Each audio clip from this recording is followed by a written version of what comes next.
Yeah.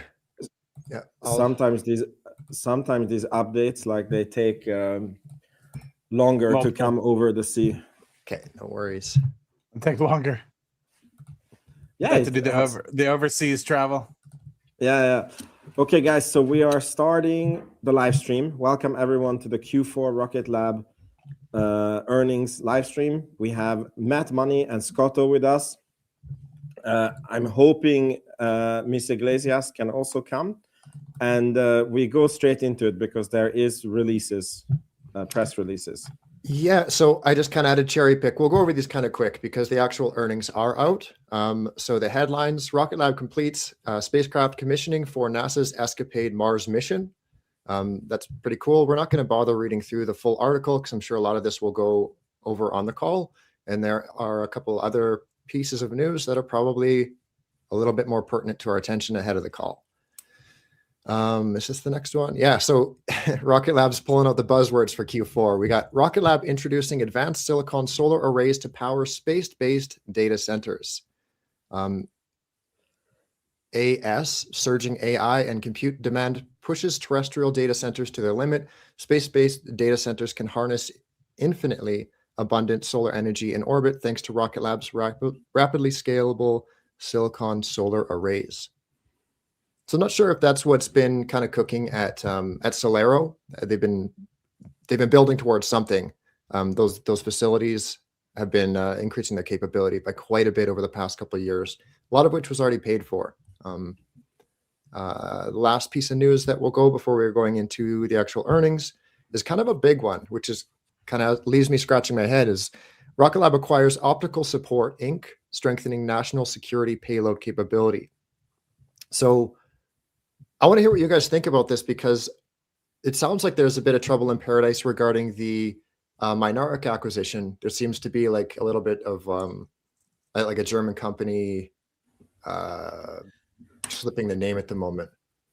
I want to say Heimdall, but that's not it. That's one of the Rheimdall or something. Rheimdall, yeah. So it sounded like there was maybe a bit of a bidding war going on between Rocket Lab and this company, but I'm wondering if maybe that's just canceled outright, especially with this news of. I don't think you can cancel a contract outright, and I don't think if you have signed a contract that somebody else can just come in and bid over you.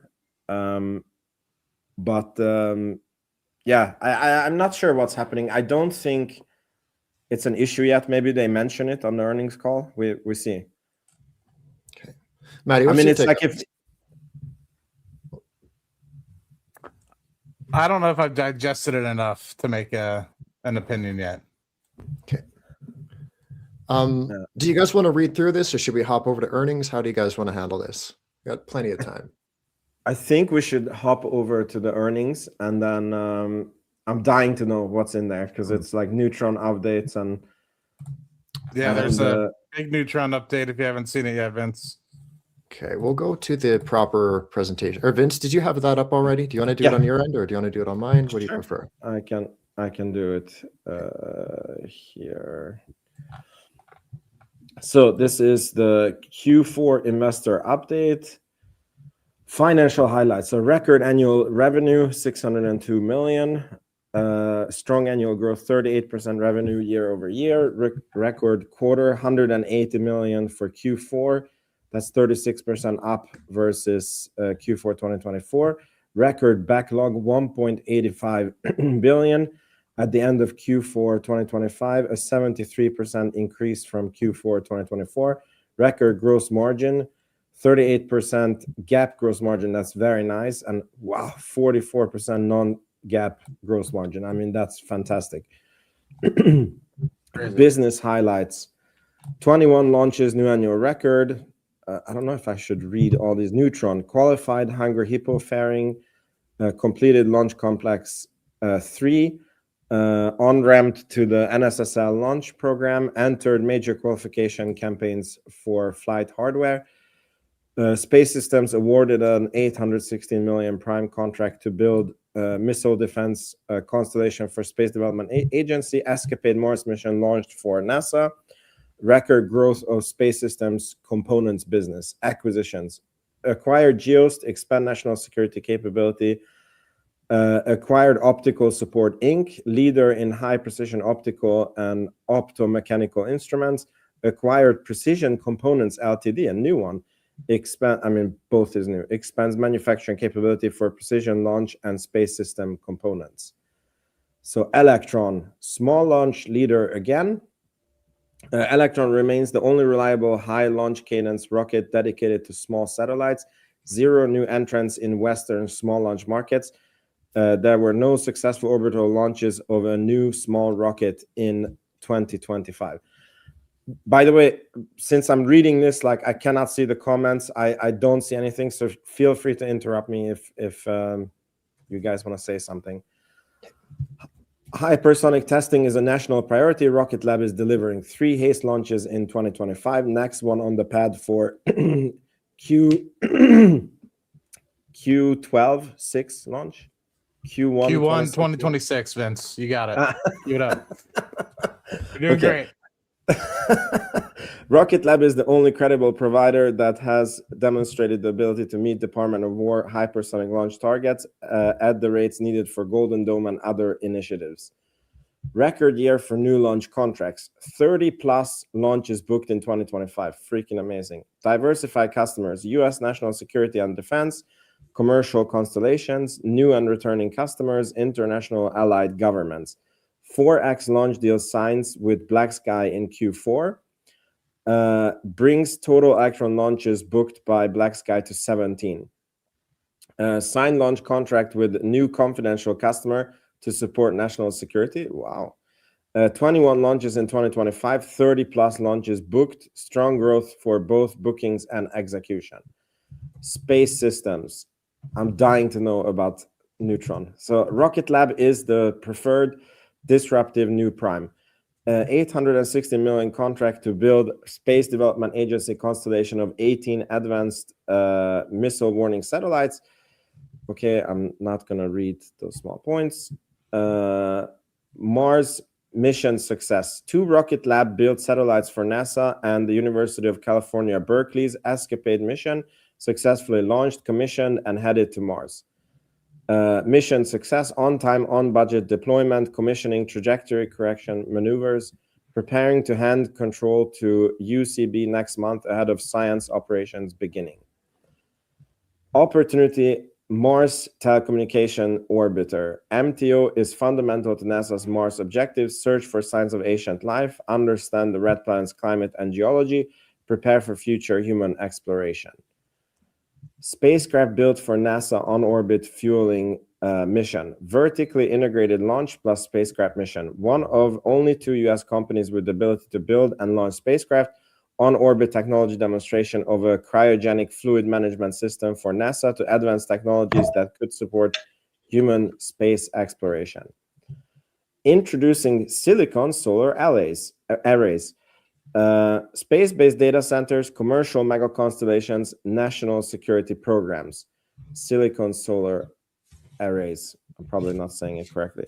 The satellite industry is projected to grow 7 times by 2035.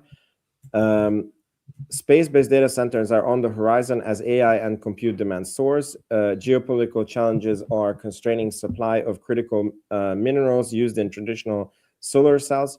Solar power supply chains are at risk of failing to keep up. Solution is silicon. Rocket Lab already has the world's largest installed production capacity for gallium arsenide and germanium based on solar arrays. Now we're expanding into silicon, enabling the mega constellations and national security missions of today, as well as gigawatt class, kilometer wide scale, space-based data centers of the future. Also enables hybrid solar arrays solutions that incorporate both high efficiency and silicon solar cells to leverage the benefits of both technologies and enable adaptable and scalable solutions for any mission. Strategic acquisitions. Okay, Mynaric, Laser Optics, Germany, in progress. Undergoing regulatory review process with German government, working closely with regulatory authorities to satisfy foreign investment requirements. So no sign of trouble mentioned here. Optical Support Inc., United States, closed in Q1 26. leader in design and manufacture of custom high-precision optical and mechanical instruments for NetSec and commercial satellites. Key supplier to GEOS subsystems used in Rocket Lab optical systems, payloads for space protection, space domain awareness. Shit. I'm a couple Yeah? slides ahead. No, go ahead. You're good. Okay. GEOS payloads. Closed Q3 2025, leading the developer of electro-optical and infrared sensor systems for national security space missions, establishes Rocket Lab's foothold in the payload market. Precision Components Ltd, it's a New Zealand company. New precision machining complex established in New Zealand with acquisition of PLC. Significantly expands large volume manufacturing of high-tech, high-tolerance components for our global space systems customers, as well as growing Electron production rate and Neutron development. Unlocking high-value satellite opportunities.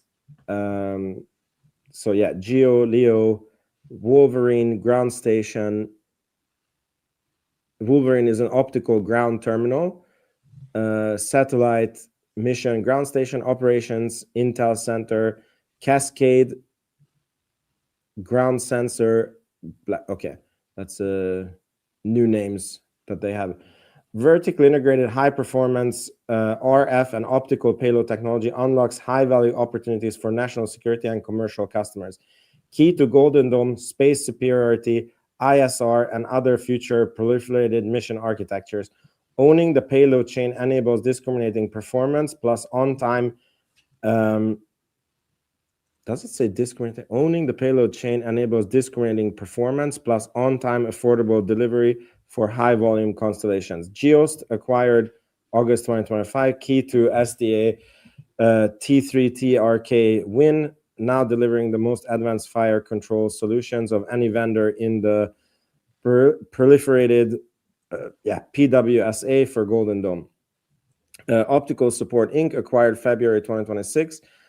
Critical supplier to defense primes with unique technical solutions and in-house optical assembly, integration, and testing. Enhances optical and mechanical design capabilities to support scaling.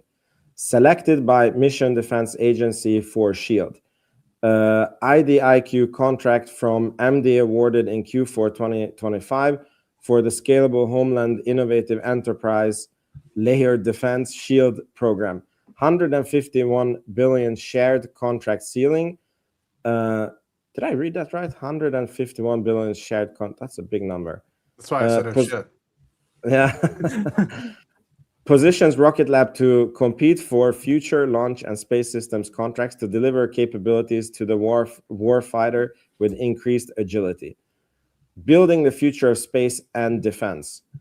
Secretary of War Pete Hegseth toured Rocket Lab Engine Development Complex in Long Beach, California for the Arsenal of Freedom tour, highlighted the critical support Rocket Lab provides to the warfighter today and our growing role in enabling future capabilities.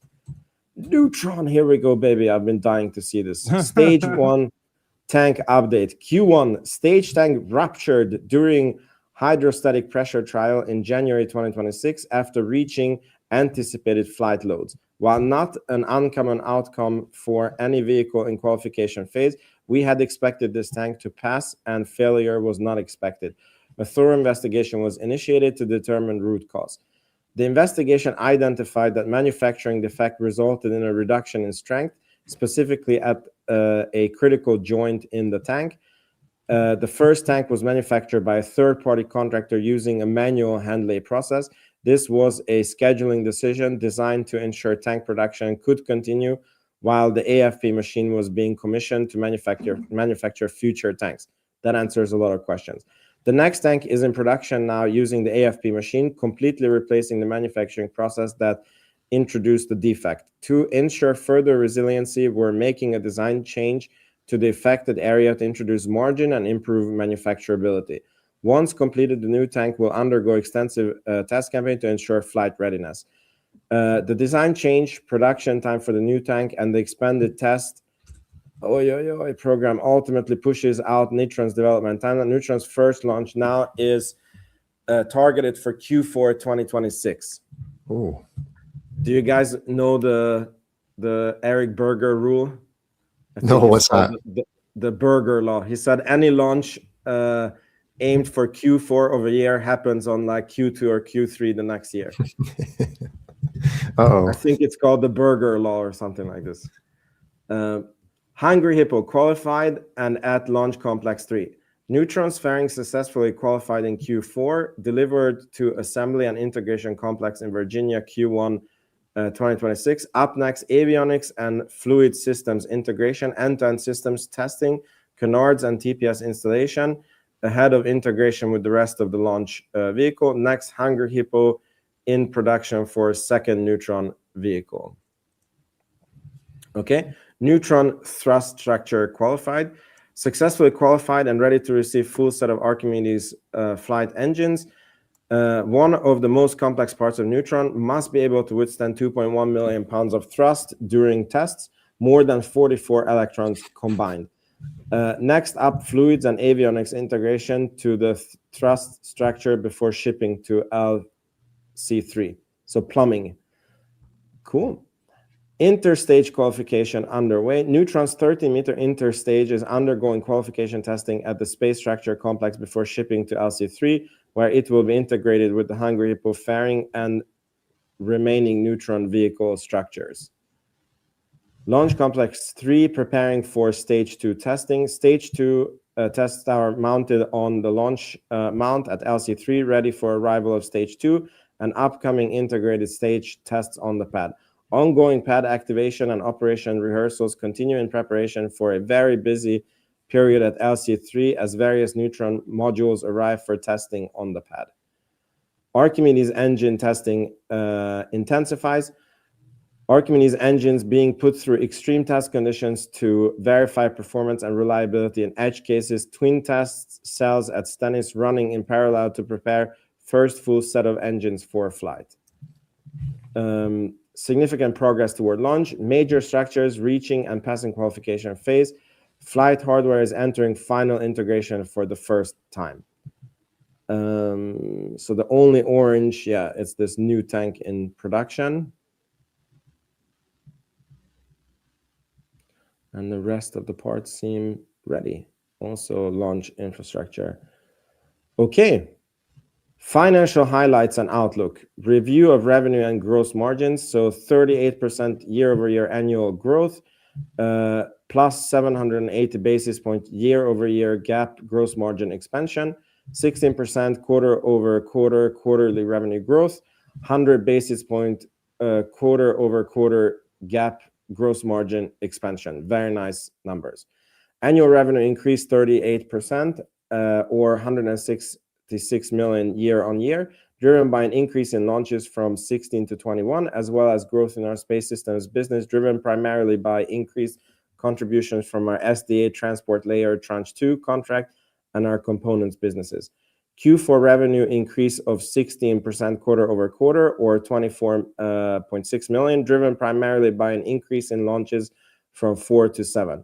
Year-on-year gross margin increase was driven by an increase in Electron fixed cost absorption due to increased launch cadence and increased ASP, paired with favorable product mix within our space systems business. Quarter-on-quarter Q4 gross margin increase was driven by an increase in Electron fixed cost absorption due to increased launch cadence within the quarter, paired with increased contribution from our higher margin space systems components business. Oh, we have someone who came in. Oh, okay, someone who came back. Okay. Here we go. Review of revenue, gross margin, and spend trends. So gross margin expansion, beautiful. Revenue and growth and SG&A efficiency. So space systems revenue, launch revenue, GAAP.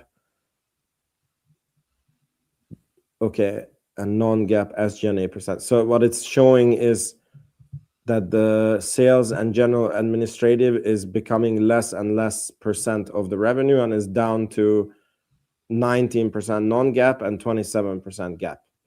I don't know how that fares compared to other companies, but the trend is very good. Consistent annual expansion on both GAAP and non-GAAP gross margins reflects significant progress towards achieving our target model for the business.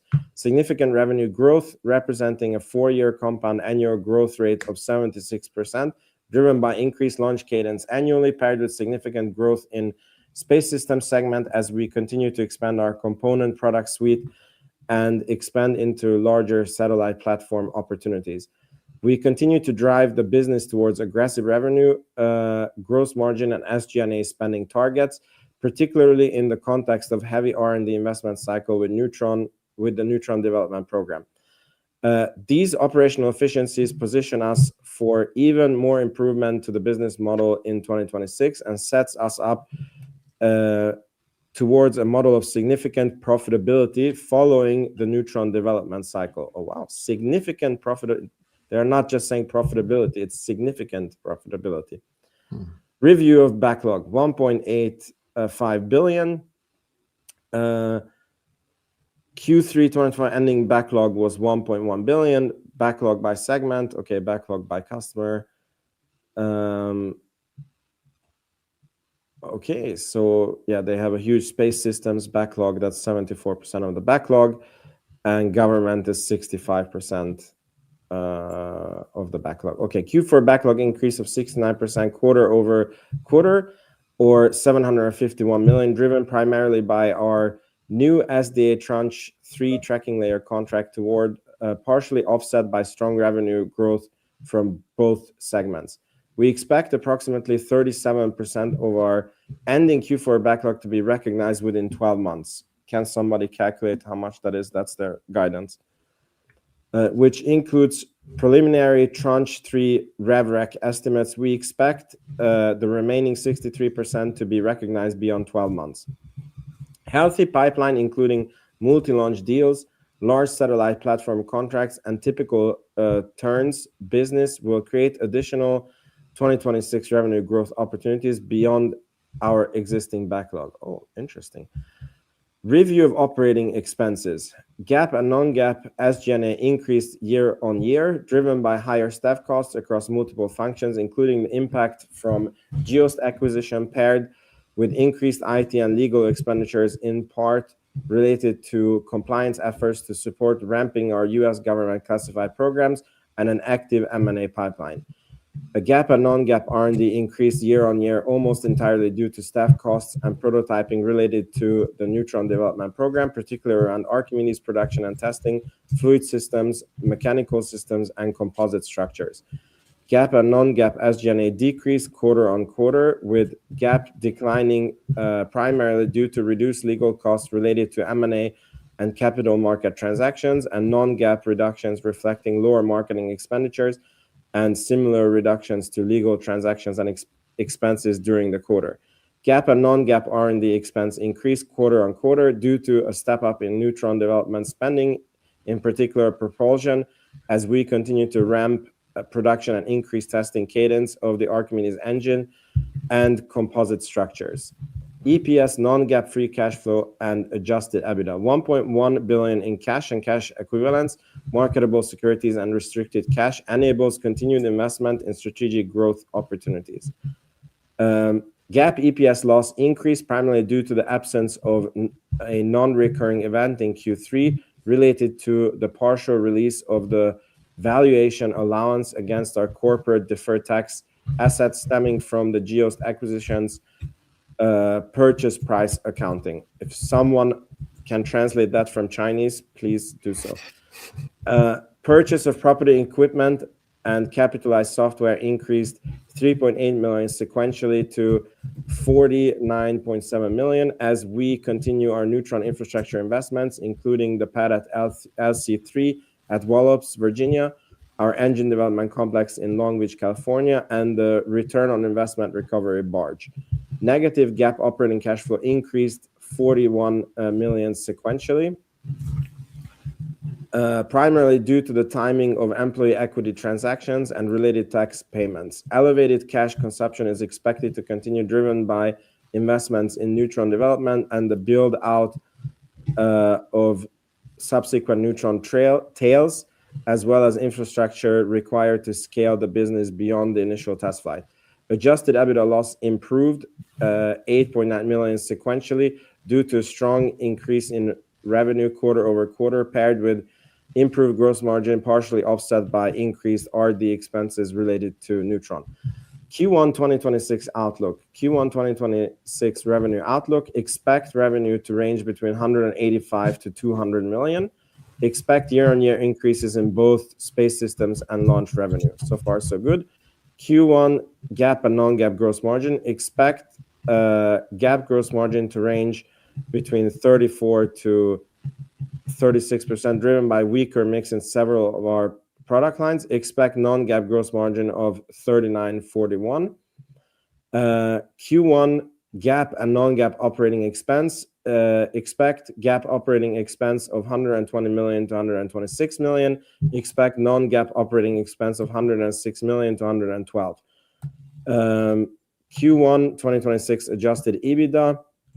Expect interest income of net 8 million. Adjusted EBITDA loss of 21 to 27 million. Weighted average shares outstanding of 605 million.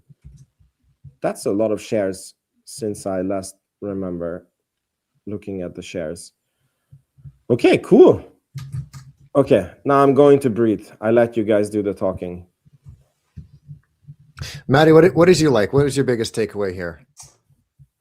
I think the advancements and everything else. I mean, yes, of course, there's disappointment with respect to the fact that Neutron gets delayed, but it's nice to see that, you know, positively or negatively, you could look at it many ways, but that the reason for the potential delay was due to a third party. I mean, you could always say, well, why didn't we just create our own? You know, I'm very optimistic that the AFP printing machine will be able to eliminate a lot of the issues and also make it a stronger tank so that we can progress towards the pad. Fingers crossed. I mean, the slide right after that, or maybe it was right before that, showed how much is already qualified. So it's really just reliant upon that stage 1 tank and really getting that up and going. And I think that there's the actual like they stated, the thrust structure is qualification is complete, so everything's green except for that stage 1 tank. And so to me, that's optimistic, and so it'll be cool to see from here on out the integration of some of these things actually occurring, and very curious on when we actually get that stage 1 tank actually out and tested. So fingers crossed it's within the next month or so. Gross margins continue to look really good. Revenue obviously growing at a very fast pace. Nice to see some contracts come through, 60+% quarter over quarter backlog growth. That's something I've been keeping an eye on. You know, I was really fearful that it would dip below that 1 billion mark. So it's nice to see that, you know, we're getting closer to that 2 billion mark, which is great. I'd love to see it cross over to the 3 billion plus, just to give us a little bit more runway. Keeping in mind, you know, if you're keeping your revenue flat, you know, it wouldn't be as big of a concern, but you're trying to grow revenue and grow backlog at the same time. It adds another piece of complexity to the equation. Like to see 30 deals of Electron. That was cool in 2025. So curious what's going on with that. And then nice to see also that even in a quarter where we're continuing to grow and continue to do a lot of testing, that EBITDA is not horrible. Yes, there's a lot of free cash flow, you know, going out the door, but that's to be expected right now. And once we actually get to harvest mode on Neutron, we should be good to go, and we should be able to start getting some positive EBITDA within the next 6 to 12 months. That's what I'm kind of forecasting. So fingers crossed. Curious to see where in full year 2026 revenue will get to. You know, will we get closer to 900 million or get close to that 1 billion mark? I think that'll be pretty fun. Mm-hmm. Absolutely. There's a lot of other things that I skipped over, but that was just kind of off the head. Mm-hmm. It's good to see of those 30 Electron launches. It's good to see that Rocket Lab and Black Sky are continuing their partnership into the future.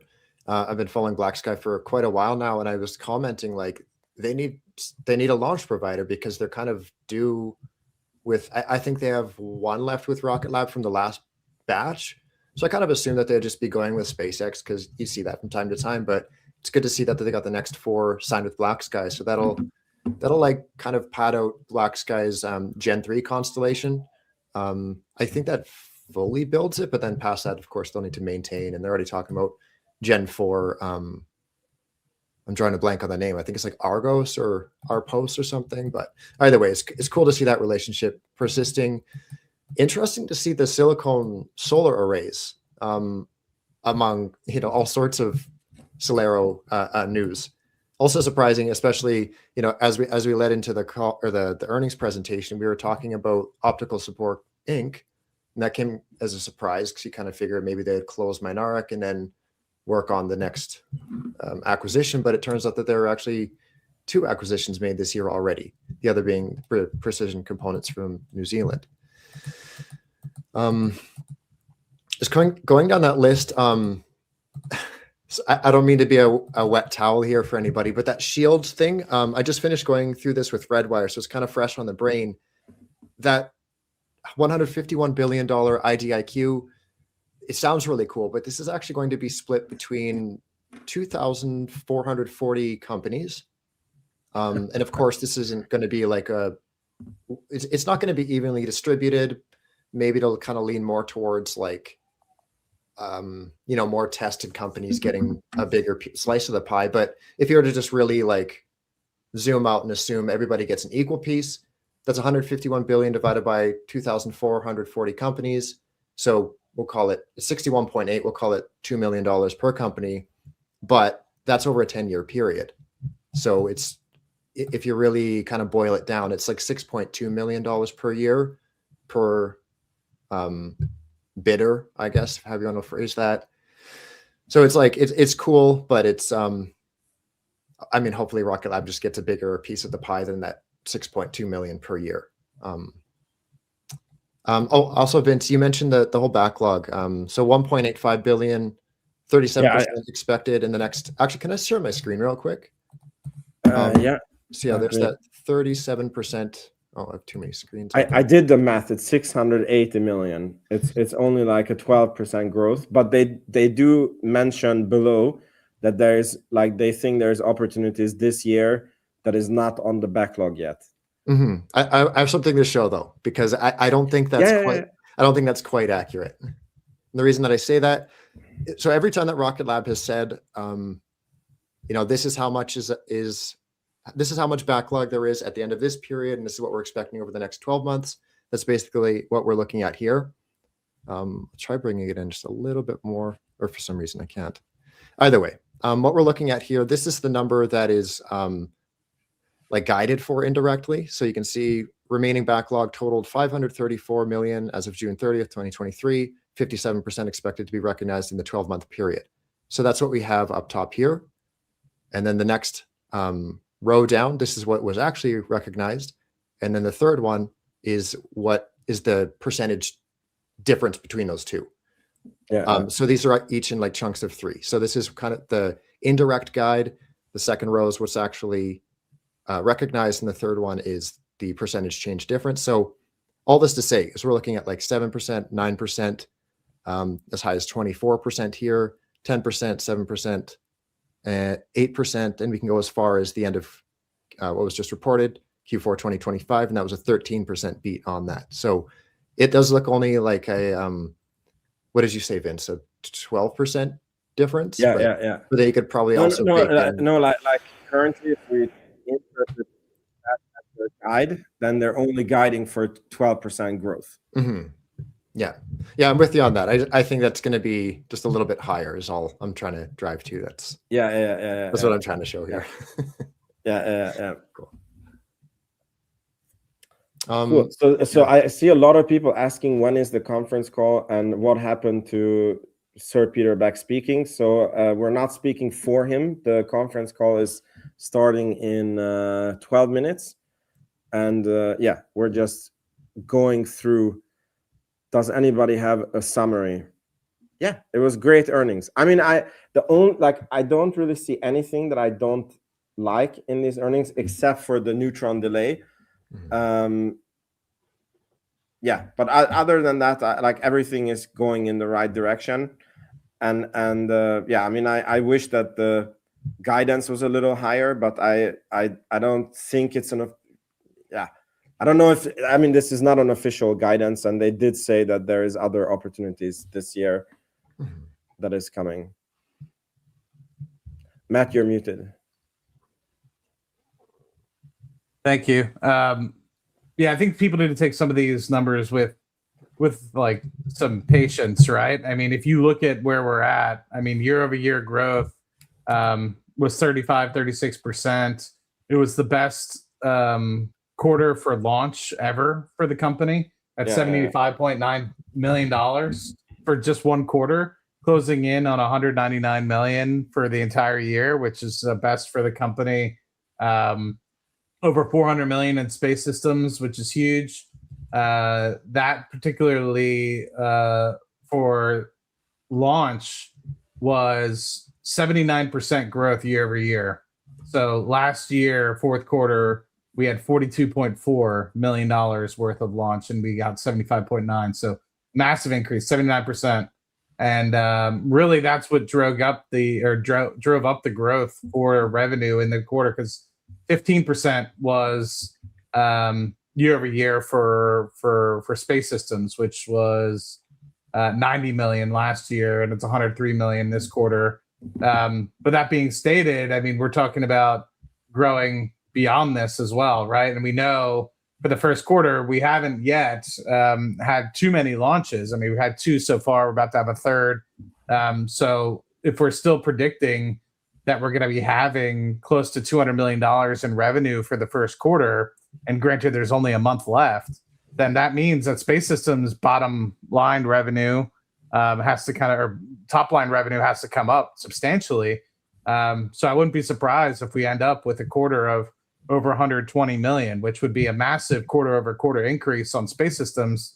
And so people being disappointed by revenue maybe not only going up like 11, 12%. I mean, that's pretty impressive on a quarter over quarter basis. You annualize that, you know, we're still potentially in the realm of being able to increase revenue north of 30% in 2026. And I wouldn't be surprised if by the end of the year, we end up with a 900 million sort of revenue generation. I think it might be too tough to get to close to $1 billion. That's obviously a massive year over year revenue growth. Going from 600 million to $1 billion. I mean, that's 80% growth, but I wouldn't be surprised if 850 million for the year is on the table. And I'm fairly confident that 800 million is in the bag. So that alone is a 33% revenue increase for the year, and would drive us easily into profitability based off of what I'm kind of seeing as gap margins are increasing, and hopefully we ramp down on some of the auxiliary spending. Mm-hmm. I wonder what this Neutron push into Q4 means as well, as far as like that whole Neutron spend, because I'm trying to remember the exact figures. I think it was like December. Actually, I might even be able to bring it up. But I remember Adam mentioning Goldman that I think it was around the $400 million mark that we could. Oh, actually, I think I got it right here. Yeah, so $360 million for Neutron spend across CapEx and R&D exiting 2025. And at that time, they were expecting a first half 2026 launch with $40 to $50 million being split across the 2 quarters. So we're looking at kind of like a net spend pool of around $400 million across the 5-year development period. So I wonder, like, well, I'll ask you guys, like, do you think that we're going to see an additional $40 to $50 million? Or do you think that's going to kind of taper off? Or like, how are you viewing that? I think Adam Spice said in the last earnings call that each quarter is 30-something million in employee costs for Neutron. So each delay is, he said something like this, no? I think so. Yeah. But what I wanted to say is I think that they are sandbagging with the Neutron launch, and like I was actually thinking through the other day, and you know that they mentioned so many times that they're setting up like not just the first launch, but also like the whole production line of Neutron. And I realized that, okay, but that also means that, yes, like the first tank maybe had to be built by a third-party company. But, you know, like the minute you move things in-house, like even if they break, you just like make them, you know, like there's very little waiting to like correct what you need to correct and manufacture the next one. And I don't believe that the tank is going to take until Q4 to manufacture. Like I think that they wanted to sandbag on this because there's so many parts complete now, and then I think they felt that they were getting maybe a bit too much attention by very enthusiastic retail people, you know, and it's better to like push the date out and then be positively surprised. Mm-hmm.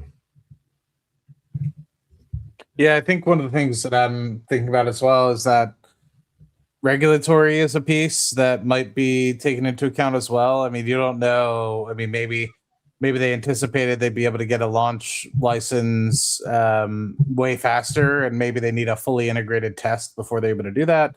So, you know, I'm not 100% certain on that piece of it, but I've yet to really see any official documentation come through to say, hey, you guys have a license. I've only seen applications. And so they might have just said, just based off that uncertainty, you know, let's move it from 3Q to 4Q. I mean, just based off what I'm seeing, I mean, I'm no rocket engineer, but, you know, just based off what I'm seeing in terms of progress, it looks very healthy. And I would still be surprised to not see something on the pad by the end of the second quarter, you know, within the next 2 to 3 months.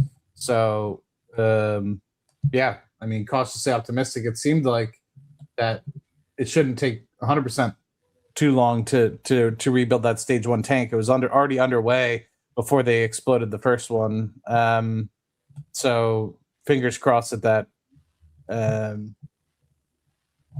that particular piece of qualification can occur very quickly, and hopefully within the next month or two, and then that'll gain more clarity as to what the holdups will be. Because I think after that, it's really return on investment, which isn't even a part of launch 1. Then I think it would just strictly be the regulatory piece. So I don't know, maybe I'd have to check what other things are potentially hanging in the wind, but everything else seems to be pretty much there. Yeah, that's what I mean, that there's no reason that it should take to Q4 other than sandbagging. Because, you know, like if you're a startup that is out of money and you have to order every piece of your design rocket from somewhere else, and then you're going to set up supply chains later, you know, I guess that's how a new rocket company would do it. Then any of these delays, like when a tank blows up, or, you know, it's like a major delay for you because you have to reorder parts. But these guys are supposed to have set up production lines, and I'm very, very happy when things blow up, like not mid-flight and on ground, and you can, you know, like correct all these issues before. And I think that, you know, when you're setting up a production line, like you can, yeah, only have a certain amount of delays. And, you know, and the qualifications testing is also like, how do you call it? Like, I guess when you know the limits of a piece, like the production unit number 2, you don't put them through the same test because you already know certain things. Yeah, it says, sorry, go ahead. No, I just mean that I think that it should speed up from here. And there's so many parts ready now and so many production lines installed that I think they're sandbagging. Yeah, and also looking here just on the site based off of the readiness. So engine qualification is still yellow. So even though they're increasing the test cadence, doesn't mean it's 100% ready and qualified. Regulatory approval for launch, the stage 1 qualification, the vehicle integration, that is a piece of it as well. The stage 2 hot fire, which I think, or static fire, sorry, which I think likely requires Archimedes to be completed prior to progressing to that, but maybe I'm wrong. And then stage 1, of course, you need to have all of stage 1 static fired. So depending on where you need to get to before you actually get your regulatory approval, that might be what what the holdup is, and who knows how long regulatory approval is. Now, with the good relationship that we have with Virginia, and hopefully with Jared Isaacman, hopefully all that sort of stuff. Of course, you need FAA, not necessarily just the NASA approval, but for all these sorts of things, who knows what the critical path is really. I'm curious if they're going to talk about that on the call today, specifically what is critical path to make sure everything, because if it's just the integration piece, then you're just waiting on stage one, or if it's the engine, that would potentially be holding up all the other things. So I'm curious what's the critical path, what's the largest timeline item. Mm-hmm. By the way, the earnings call can start any minute now. I have it here on. Maybe we can just double check. Do you guys hear any sound? It's supposed I hear to music. Okay, Yeah. good. Then I go away from this. Okay. Do you hear it or Yeah. not? Yeah, I hear it constantly, but then Okay. you guys, you shouldn't hear it now. Yeah. No, we don't hear it. Well, I hear it on. Hold on, let me just double check. Yeah, no, I don't hear it. So that's good. Did we go through all the press releases, by the way? I think so. I think the other ones are kind of touched on. Actually, there was, complete spacecraft commissioning for the Escapade mission. There was the solar arrays for data centers, and then there was the mention of the one acquisition. Maybe there was a press release for the other, but I only saw one for the one. The call is starting. Oh, perfect. Do you guys hear? Yep. I don't. You got to share your screen, Vince. No. 1 second. At that time. All right, there we go. This conference is being recorded. It is now my pleasure to introduce your host, Morgan Conant, Vice President, Marketing and Communications at Rocket Lab. Thank you. You may begin. Thank you. Hello and welcome to today's conference call to discuss Rocket Lab's fourth quarter and full year 2025 financial results, business highlights, and other updates. Before we begin the call, I'd like to remind you that our remarks may contain forward-looking statements that relate to the future performance of the company, and these statements are intended to qualify for the safe harbor protection from liability established by the Private Securities Litigation Reform Act. Any such statements are not guarantees of future performance, and factors that could influence our results are highlighted in today's press release, and others are contained in our filings with the Securities and Exchange Commission. Such statements are based upon information available to the company as of the date hereof and are subject to change for future developments. Except as required by law, the company does not undertake any obligation to update these statements. Our remarks and press release today also contain non-GAAP financial measures within the meaning of Regulation G enacted by the SEC. Included in such release and our supplemental materials are reconciliations of these historical non-GAAP financial measures to the comparable financial measures calculated in accordance with GAAP. This call is also being webcast with a supporting presentation, and a replay and copy of the presentation will be available on our website. Our speakers today are Rocket Lab Founder and Chief Executive, Sir Peter Beck, as well as Chief Financial Officer, Adam Spice. They will be discussing key business highlights, including updates on our launch and space systems programs. We will discuss financial highlights and outlook before we finish by taking questions. So with that, let me turn the call over to Sir Peter. Thanks very much, Morgan. So I'm going to start today by stealing some of Adam's thunder and sharing some of their financial highlights up front. We had a new annual revenue record in 2025 coming in at $602 million, which represents 38% growth year on year compared with 2024. We also had a record quarter in Q4 with revenue coming up at $180 million, which was up 36% from Q4 last year. At the end of Q4, our backlog sat at a record $1.85 billion, which is up 73% from the same time in 2024. And finally, we also achieved record gross margins in Q4 at 38% GAAP and 44% non-GAAP. As we tend to say on launch day, that's greens all across the board and a great result. It comes down to one thing, and it's simply relentless execution from the Rocket Lab team across our launch and space systems programs. Here are some highlights from that execution. I won't labour on these now, as we'll go into more detail in the up and coming slides. But ultimately, we launched and signed a record number of Electron missions and led the way on hypersonics testing with haste, and achieved some significant qualification and development milestones on Neutron. On the space systems front, we were awarded the largest contract in Rocket Lab's history, successfully delivered the Escapade mission to Mars for NASA, and we had record growth across all of our space systems component businesses. On acquisitions, we welcomed GEOST in 2025, which officially marked our entrance into payloads, and followed this up in Q1 2026 with the acquisition of Optical Support Inc., which further strengthens our optical systems offering. We also expanded our machining and manufacturing footprint with the acquisition of Precision Components Limited, which actually just closed today, and will ultimately support continued scaling of the components manufacturer for both launch and space systems. More on these in the slides ahead. So onto some quick highlights for Electron and HASTE. Rocket Lab remains the small launch leader globally as the only rocket delivering reliable and high cadence launch opportunities for small sat. We launched 21 missions across Electron and HASTE in 2025, which was a new company record. We also launched 7 missions in Q4, our highest number of launches in a single quarter to date. Meanwhile, there were no successful orbital launches of a new US or European small launch vehicle in 2025 at all.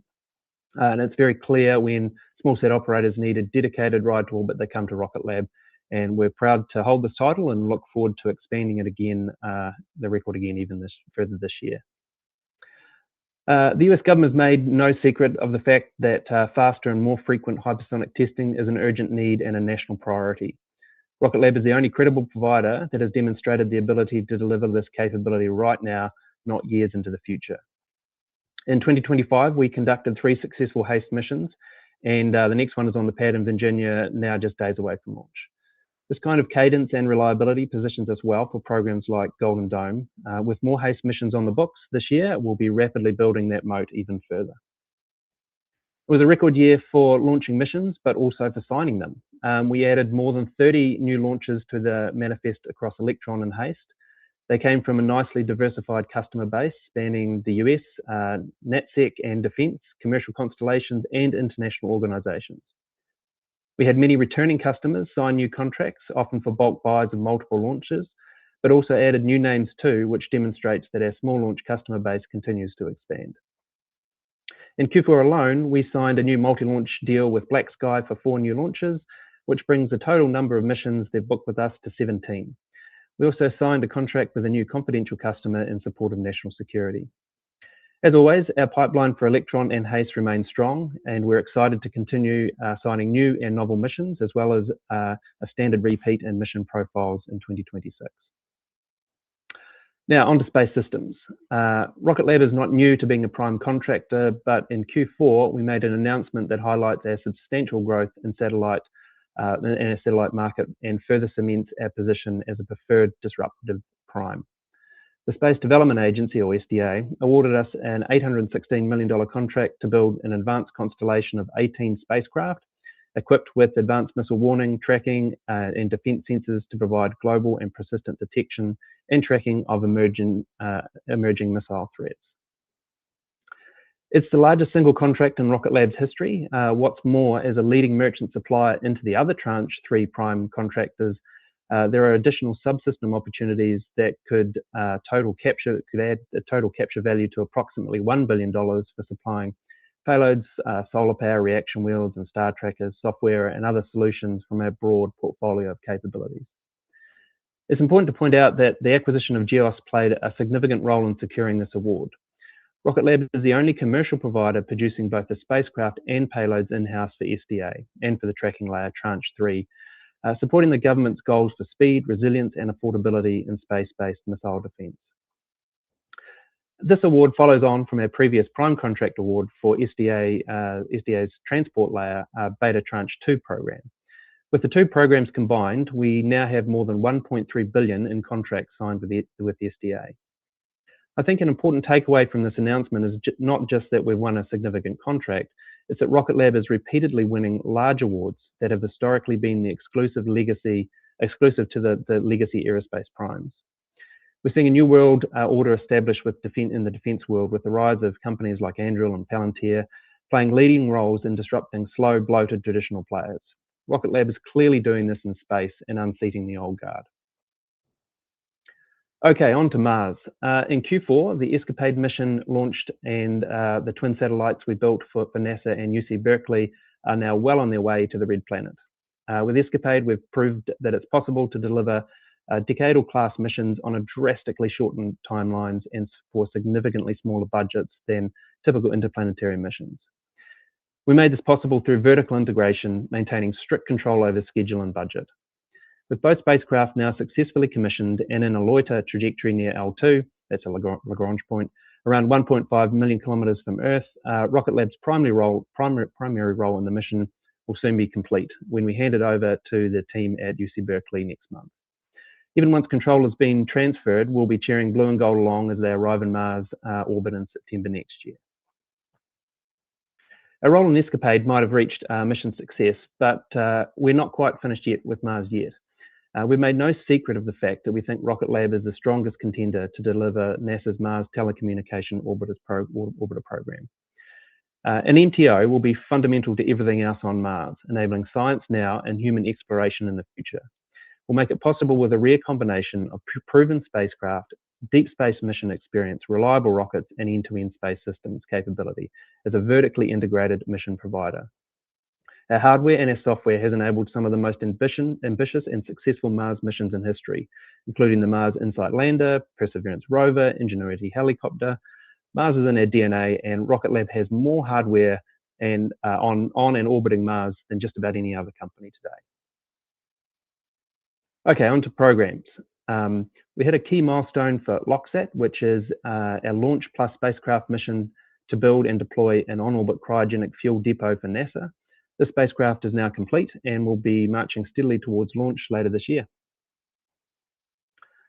Okay, we also have an exciting development to share from our space solar business. It requires some background on kind of the state of the art of space solar power, so bear with me a little bit on this one. The satellite industry is rapidly expanding and projected to grow 7 times by 2035. Those satellites will all need solar power. Rocket Lab is the world leader in solar space power, so it should come as no surprise that we're the best positioned to serve this growing market. In addition, ambitious opportunities are on the horizon from space-based data centers.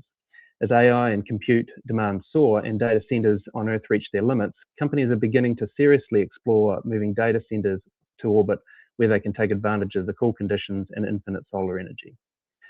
But rapid market growth of this size, both for typical constellations and futuristic projects like space-based data centers, will be hampered if traditional solar cells are the only option. So it's against this backdrop that I'm proud to announce that Rocket Lab is introducing a space-optimized silicon solar arrays. While silicon is not new in space, it's always suffered from low radiation tolerance and very low life expectancy with poor performance. Our team are the experts in space solar, having developed some of the most complex cells for flagship missions to the Sun and most of the missions on Mars today. The team has produced a silicon array that is a game changer. By harnessing silicon, we're able to deliver a really low cost per watt at industrial scale, enabling gigawatt class power generation in space at kilometer size scale using mass manufacturable lightweight and modular systems. We've also taken the additional step of developing a hybrid solar array solution that incorporates both high efficiency cells and silicon cells, an approach that leverages the benefits of both technology. When size, weight, and power or performance are at a premium, traditional high efficiency cells are enabling. When cost, schedule, or constellation scale are required, silicon cells can meet that demand. When these factors must be traded off and balanced, hybrid arrays enable a combination of the two to deliver an optimum performance at a compelling value. So for new products, we move into new acquisitions. On the top of acquisitions, no doubt everybody is interested in an update on Mynaric. The German government is still working methodically through the regulatory review process, so there's not much to add at this stage while that sort of runs its course as expected. But we look forward to providing an update once that's concluded. There are a few stories floating around in the media with different theories on how the transaction is progressing. All I'd say there is don't believe everything you read in the media and online. Otherwise, this month we have welcomed Optical Support Inc. to the Rocket Lab team. OSI is a Tucson-based leader in the design and manufacture of custom high-precision optical and electro-optical mechanical instruments. OSI's technology is a key enabler for national security and commercial satellites. They're a key subsystem in Rocket Lab's payloads for space protection, space domain awareness, missile warning, and track and defense. The vertical integration opportunities here are clear, while we look forward to scaling production and capabilities to serve our customers and our own programs, as we've done with many of our other successful acquisitions. And last but not least, we've also acquired Precision Components Limited in New Zealand, again, a known and trusted supplier to us that's now part of the family. With this acquisition, we've established a new precision machining complex that enables a huge increase in machining capacity. So I think it's worth spending just a quick moment here on the strategic importance of our recent optical-focused acquisitions. Vertically integrated high-performance RF and optical payload technologies unlock high-value opportunities for national security and commercial customers. They are key to unlocking programs like Golden Dome and other proliferated mission architectures. Owning the payload chain enables discriminating performance plus greater control over schedule, cost, and especially for high-volume constellations. We've already seen this strategy in action with SDA Tranche 3 award, and we expect to deliver more value and opportunities to us this year and beyond. We received another strong vote of confidence in our ability to deliver on critical national security and defence programs when we were recently selected by the MDA for SHIELD. In short, we're now onboarded to the program, which has a contract values up to $151 billion, giving us the opportunity to compete for future launch and space systems contracts that deliver these capabilities to the warfighter with increased agility. All of the above ultimately points to one thing. Rocket Lab is a disruptive leader in building the future for space and defence. This was driven home by a recent visit to our facilities in Long Beach by the Secretary of War, Pete Hesketh, during the Arsenal of Freedom tour. The visit highlighted the critical support we already deliver to the warfighter today and showcased our capability to meet ever-evolving needs in the future. And last but not least, before Adam digs into the financials, here's the latest on Neutron. We've got lots of progress to share across Neutron, but I'll start with a topic on everyone's mind, I'm sure, which is the Stage 1 tank update. In January, we shared that Neutron's Stage 1 tank had ruptured during a hydrostatic pressure test at Space Systems Complex in Middle River. Now, failures aren't uncommon during the qualification phase of any rocket development program, but I do want to point out that this was unexpected, and ultimately we had anticipated that this tank would pass qualification. Now, the tank did meet its anticipated flight loads, but as we prepared to open up the test bounds and push the pressures and loads beyond this to understand the margins in the structure, the tank let go earlier than we expected. The post-test review process identified that a manufacturing defect introduced a reduction in the strength at a critical joint in the structure, specifically around the tank closeout, which is an autoclave-produced part that interfaces with the bulk composite laminate of the tank and the dome. The review of the hardware and test data suggested that the tank otherwise performed as expected. The first tank was hand-laid by a third-party contractor while we're getting the automated fiber placement machine up and running. And it's in this hand-lay process that a defect was introduced. Now, the decision to work with a third-party contractor was ultimately driven by schedule, as it would allow us to produce the first tank rapidly while simultaneously commissioning the AFP machine for future tank production. And it's not uncommon for us to run parallel development paths like this to accelerate schedules, as it can be a cost-effective way to iterate prototypes and first articles while also standing up long-term production capability to enable fast scaling down the track. Now, the next tank is already in production. This time it's being built on the AFP machine, completely eliminating the possibility of this hand defect reoccurring. It's worth pointing out that Neutron's second stage was largely produced, was entirely internally passed and qualification, it's worth pointing out that Neutron's second stage was produced entirely and internally and passed qualification comfortably. Beyond changing the manufacturing process, we also making some minor design changes to the first stage tank to introduce more margin and improve manufacturability.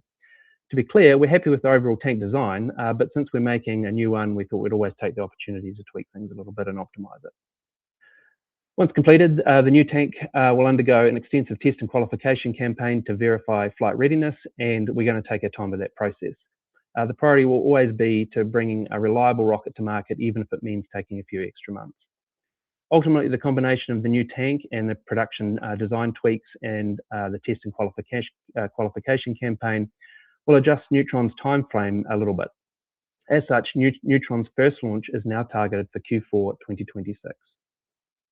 Neutron is still scheduled to come to market in an incredibly aggressive time frame, and what's more, we'll be bringing a robust and thoroughly tested vehicle to the pad. We look forward to sharing more development progress as we run through the final development phases this year. Okay, so onto some milestones in the Neutron program over the past quarter. You would have seen over the next few slides why I'm dubbing this the quarter of qualification. We've taken massive strides in Q4 as well as Q1 so far, successfully qualifying critical flight hardware from large structures through to component level systems. In Q4, the Hungry Hippo fairing successfully passed qualification, and then on into Q1, it made its way to Wallops. It's an exciting time in Virginia as Neutron flight hardware starts arriving, and we can get into the final assembly and integration and test phase. For the Hungry Hippo specifically, that looks like fluid systems, an installation of canards and thermal protection systems, and then of course, end-to-end testing. While we work through that in preparation for the first flight, we have the second Hungry Hippo in production for the next Neutron launch vehicle as well. Another successful qualification on the board is Neutron thrust structure. This is a really complex part of Neutron. It must be able to withstand 2.1 million pounds of thrust, which is more than 44 electrons simultaneously lifting off, to give everybody kind of a sense there. The structure is now officially onto final integration, which is the final hurdle before we get into integrated system checkouts, cryogenic proof tests, vehicle hot fires, wet dress, and then of course launch. It'll go through avionics and fluids and subcomponent integration before shipping out to LC3. Meanwhile, at Middle River, Neutron's interstage is undergoing its own qualification campaign before being shipped to LC3. Neutron's second stage is hung inside this during flight. It then passes through the mouth of the Hungry Hippo and carried to orbit. Like the Hungry Hippo, the interstage remains attached to the first stage and reused, so it needs to undergo a robust testing and program so we can ensure that it can withstand the forces of launch and landing multiple times. And then stage 2 is in its final integration and getting ready for its debut on the test standard LC3. This is a specially built rig on the top of the LC3 launch mount where we'll go and conduct a barrage of integrated tests before ultimately moving into hot fires on the stand. That will be L3's first taste of what an Archimedes engine and a huge milestone for the development program. So we look forward to testing that soon. Which brings me to the last but not least, Archimedes. Right now, the engines are in boot camp. We have not been nice to them at all. It's all well and good to test engines to expected bounds. But through experience, I've learned that spaceflight has a way of throwing things at you that aren't expected. Rocket engines don't tend to fail when everything's boring, and when you can rely on analysis and simulation to bound, and then truly understand performance. Ultimately, engine reliability is gained via testing. There's just no substitute. So that's what we're doing, and we're really pushing them through the edge cases, backing right off the inlet pressure, inducing cavitation, and generally doing really nasty stuff to them. Ultimately, you want to know how the engines are going to perform in a really wide range of scenarios on the ground before you put them in the air and find out in flight. Too many rocket companies have not done this, and it typically doesn't end well.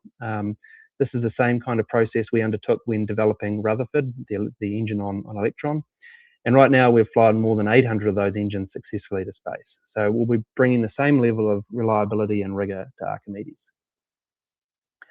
Beyond the stage 1 tank, we've had a really positive quarter for Neutron progress, and this gives you a snapshot of just how much progress we've seen and made on the path to first launch.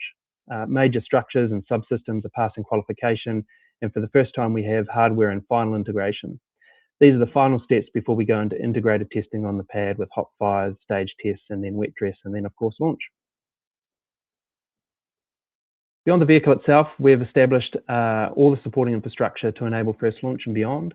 LC3 has obviously stood up, plus production and test facilities are all humming, while the regulatory work is all tracking along as we expect. The things to look out for the next few months, to know that we're marching steadily towards launch, include seeing more hardware making its way to the launch site. We will be conducting extensive testing of flight hardware, and then obviously that'll lead up to Neutron's first flight. So that wraps up the operational highlights. So I'll hand over to Adam for the financial overview and outlook. Thanks, Pete. Fourth quarter 2025 revenue was a record $180 million, coming in at the high end of our prior guidance range and representing an impressive year-over-year growth of 36%. This strong performance was driven by significant contributions from both of our business segments. Sequentially, revenue increased by 16%, underscoring the continued momentum across the business. Our Space Systems segment delivered $103.8 million in revenue in the quarter, reflecting a sequential decrease of 9.1%. This decline was primarily stemmed from our satellite platforms business and our solar businesses, both of which continue to perform exceptionally well despite the time-to-time programmatic nonlinearity of revenue recognition under ASC 606 and related subcontractor progress. We're fortunate that the growing diversification across Space Systems and launch can often provide more predictable top-line growth despite underlying volatility at the individual product line level. This was one of those quarters where strength in launch services more than offset the declines in Space Systems, generating $75.9 million in revenue, representing an 85% quarter-over-quarter increase due to the increase from 4 to 7 launches during the period, including 1 HASTE mission. On a full-year basis, 2025 revenue was $602 million, an impressive 38% growth year-on-year. Now turning to gross margin. GAAP gross margin for the fourth quarter was 38%, at the center of our prior guidance range of 37% to 39%, and an increase of 100 basis points quarter-over-quarter. Non-GAAP gross margin for the fourth quarter was 44.3%, which was also in line with our prior guidance range of 43% to 45%, and an increase of 240 basis points quarter-over-quarter. The sequential improvement in gross margins was primarily driven by an increase in Electron fixed cost absorption due to the increased launch cadence within the quarter, paired with increased contribution from our higher margin Space Systems components businesses.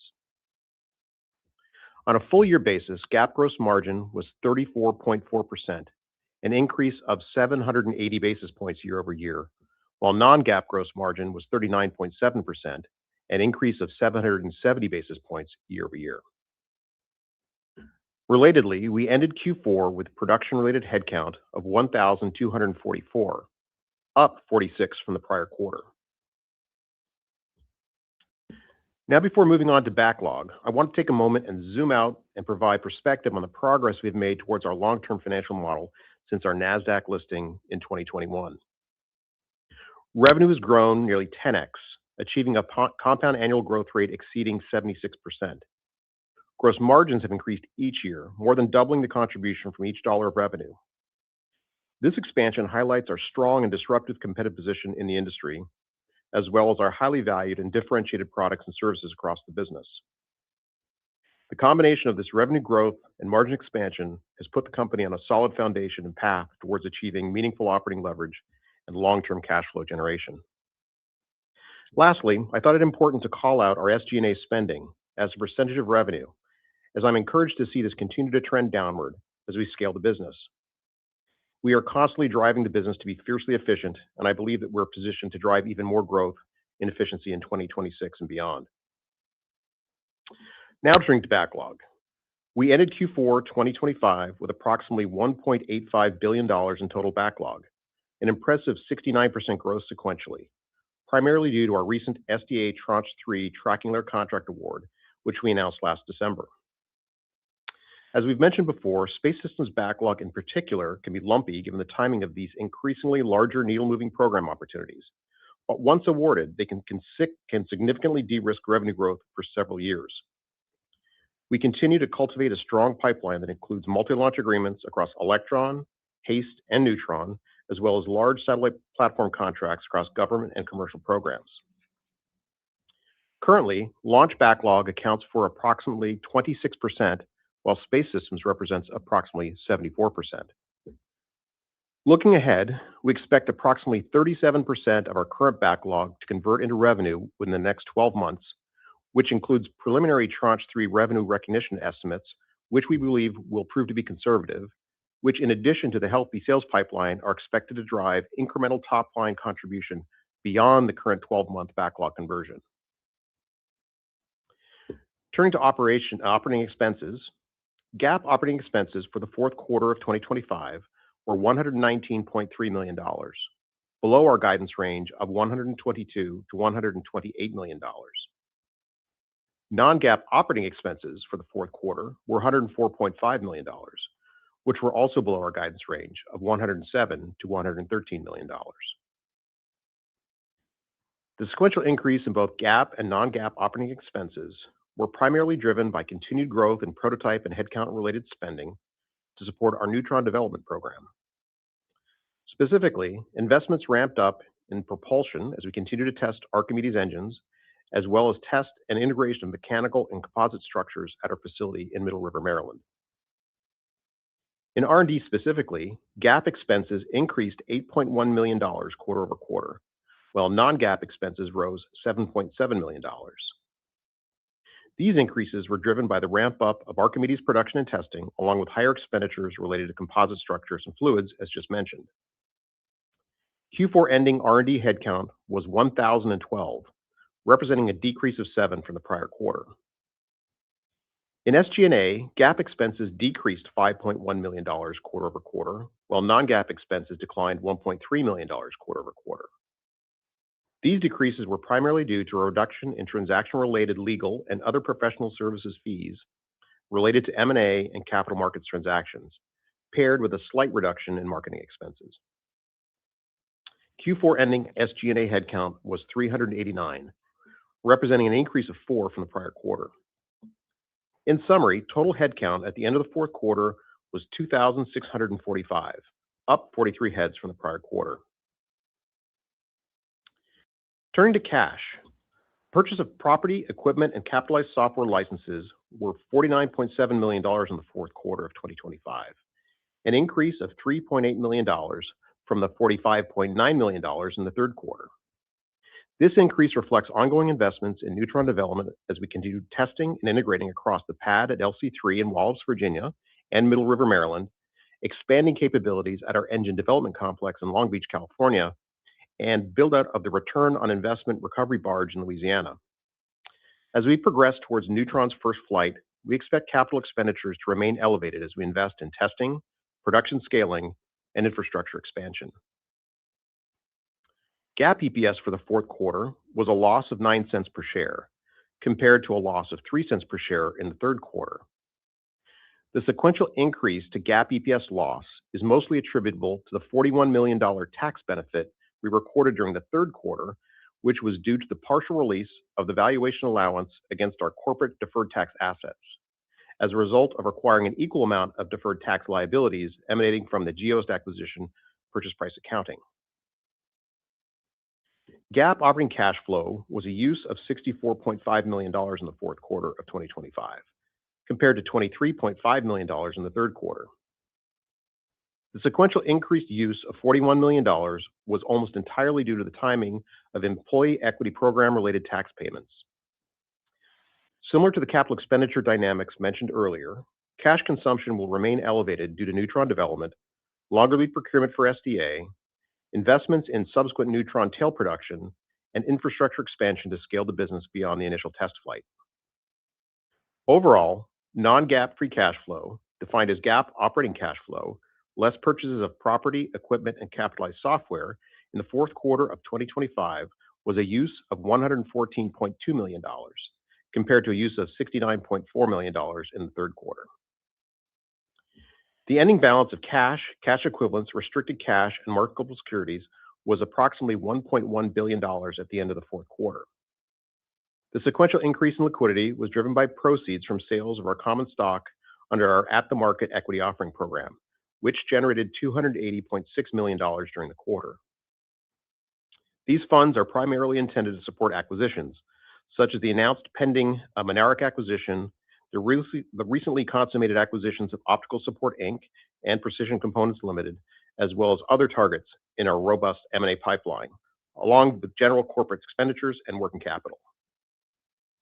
We exited Q4 in a strong position to execute on both organic and inorganic growth initiatives and to further vertically integrate our supply chain, expand strategic capabilities, and grow our addressable market, consistent with what we've done successfully in the past.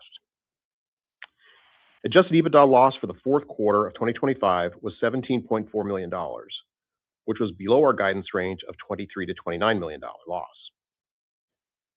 The sequential decrease of $8.9 million in adjusted EBITDA loss was driven by significant revenue and gross margin improvement, partially offset by increased operating expenses related to Neutron development. With that, let's turn to our guidance for the first quarter of 2026.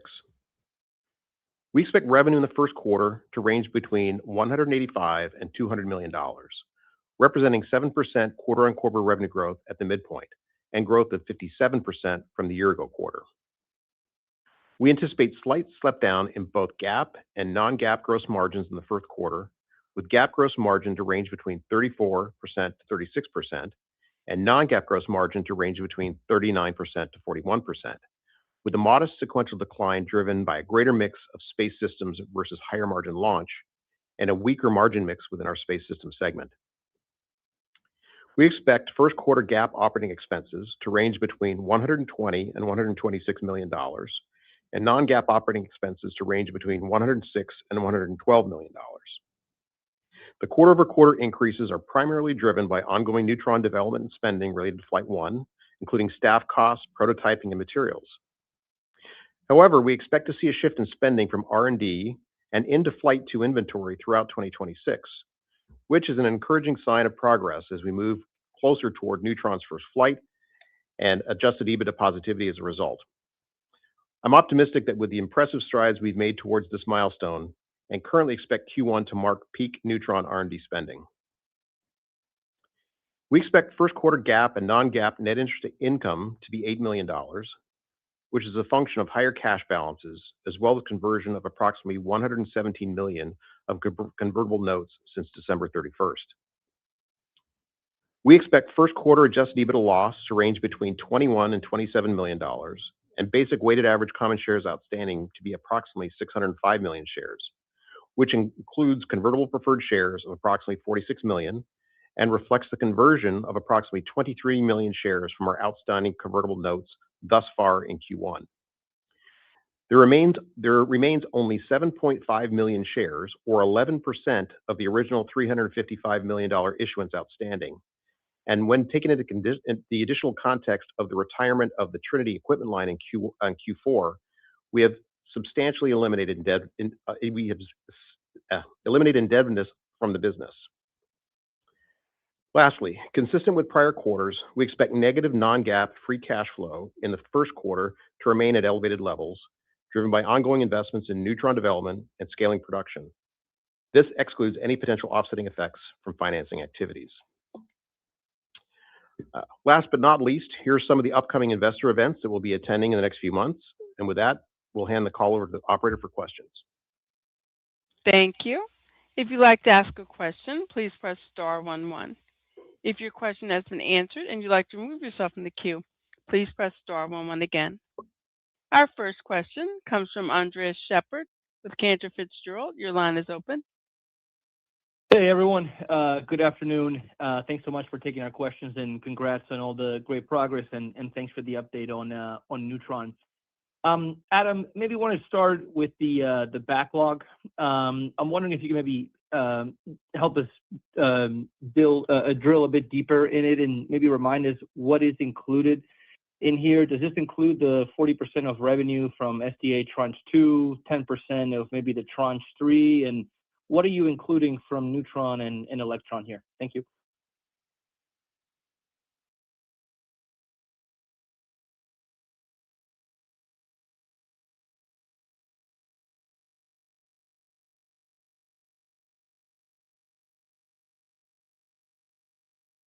Hello? I'm sorry, the mic went off. I don't know how much you caught of that. So all of the SDA contracts were added to backlog. So what remains for SDA Tranche 2 transport layer is still in the backlog. Obviously, what's been recognized as revenue is no longer there. Through the end of Q4, we hadn't recognized any of the Tranche 3 contract awards. So all of that value is currently in backlog, and that will start to convert into revenue and come out of backlog, obviously, in that process.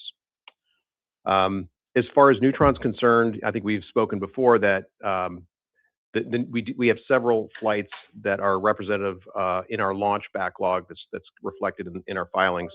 So hopefully that answers your question on backlog composition. Yeah, that's helpful. Thank you. And maybe just as a follow-up, so, on Neutron, with the shift to Q4 now with the first launch, how should we think about cadence? Will you still target maybe 3 launches within the first 12 months after the first one? How confident are we in the development of the second tank? And wondering if maybe we should expect any step up in CapEx now with the second tank in production. Thank you. Adam, I can answer a couple of those, and maybe you and someone as well, Andros. So with respect to the tank, I think it's well understood what needs to be done there, and we had built a lot of the second stage tank on the AFP machine, so that really solves that problem. And the way to think about just sort of follow-on flights is it's not quite as dire as like moving all of the follow-on flights 12 months or to the first flight, because as you've seen in the presentation, we're already building flat out additional Neutron tail numbers, so it'll probably be a slightly faster convergence into subsequent flights, because none of the other hardware that's qualified is being halted. Obviously, it's just that tank, and the AFP machine enables us to build a tank just way more rapidly than with a hand lay process. So I think we'll be in better shape there. Yeah, and Andre, I guess with regards to your question, as far as CapEx and so forth related to the second tank that's replacing the first one that ruptured. I mean, the benefit now, as Pete said, of being on the AFP is not only can we produce it faster, but the actual cost to produce that second tank is quite low. The first tank was very expensive because, as Pete mentioned earlier, it was a hand laid up tank. It took a long time. This one will be much quicker. And also, since we've now commissioned the AFP, we're really just talking about variable costs related to the tank materials more than anything else, because the existing labor is already kind of in the model. So there won't be any increased CapEx, and the impact to R&D as a result of the tank failure is actually not. That tank itself is actually not that significant. Got it. That's super helpful. Thanks so much for all the detail, and congrats again on the quarter. I'll pass it on. Thank you. Our next question comes from Edison Yu with Deutsche Bank. Your line is open. Thank you. And great quarter, as always. I wanted to ask a question on space data centers. And I think you had alluded to, a lot of interest. I think it's obviously become a hot topic in the industry.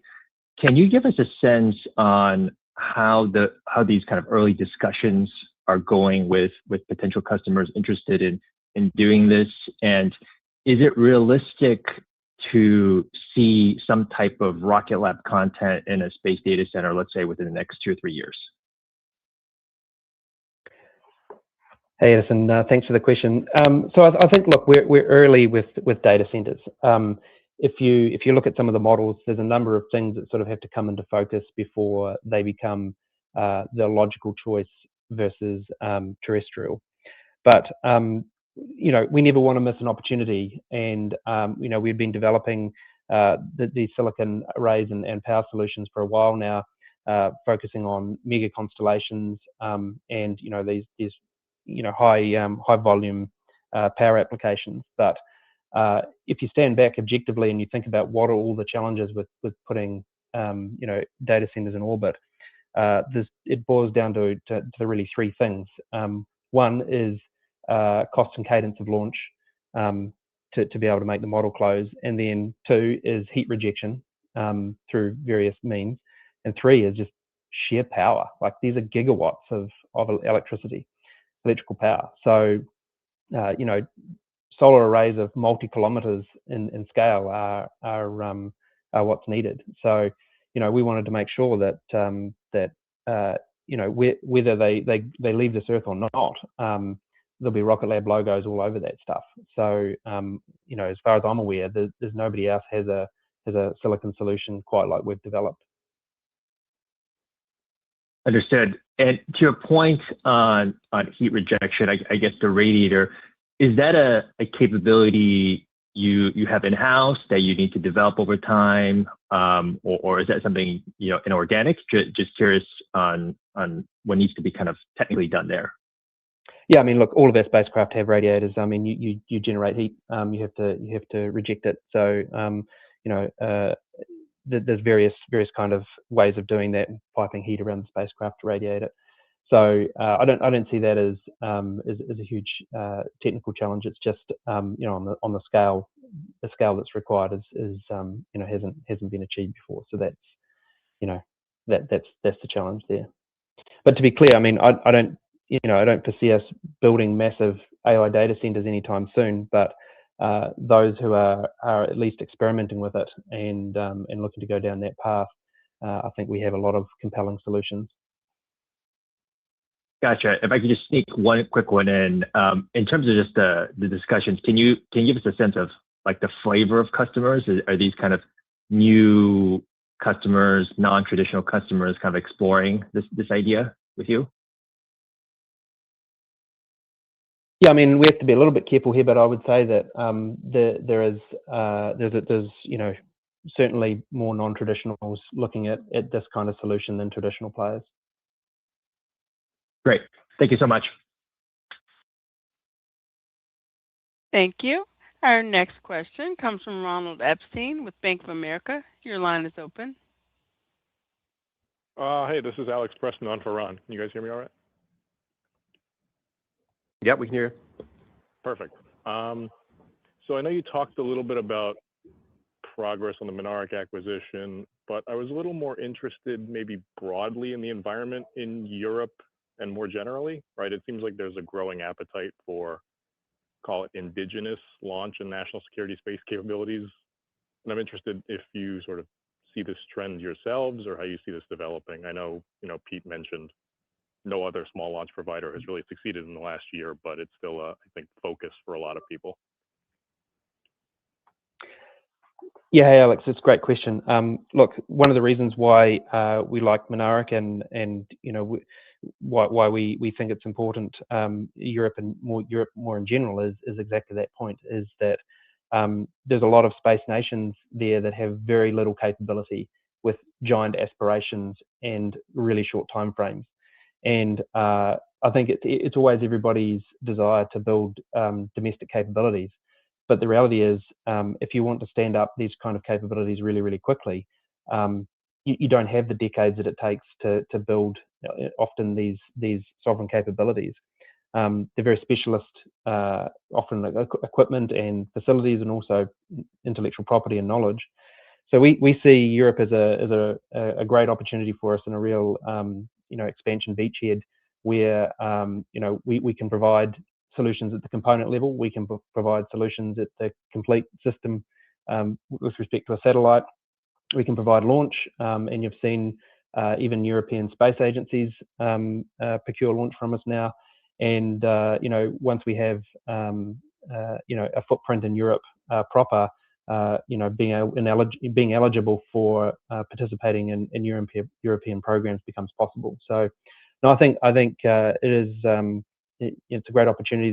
There's literally billions and billions of dollars of well-funded government programs underway right now, and the timelines associated with those are conducive, or I would say not conducive necessarily always to creating sovereign capability.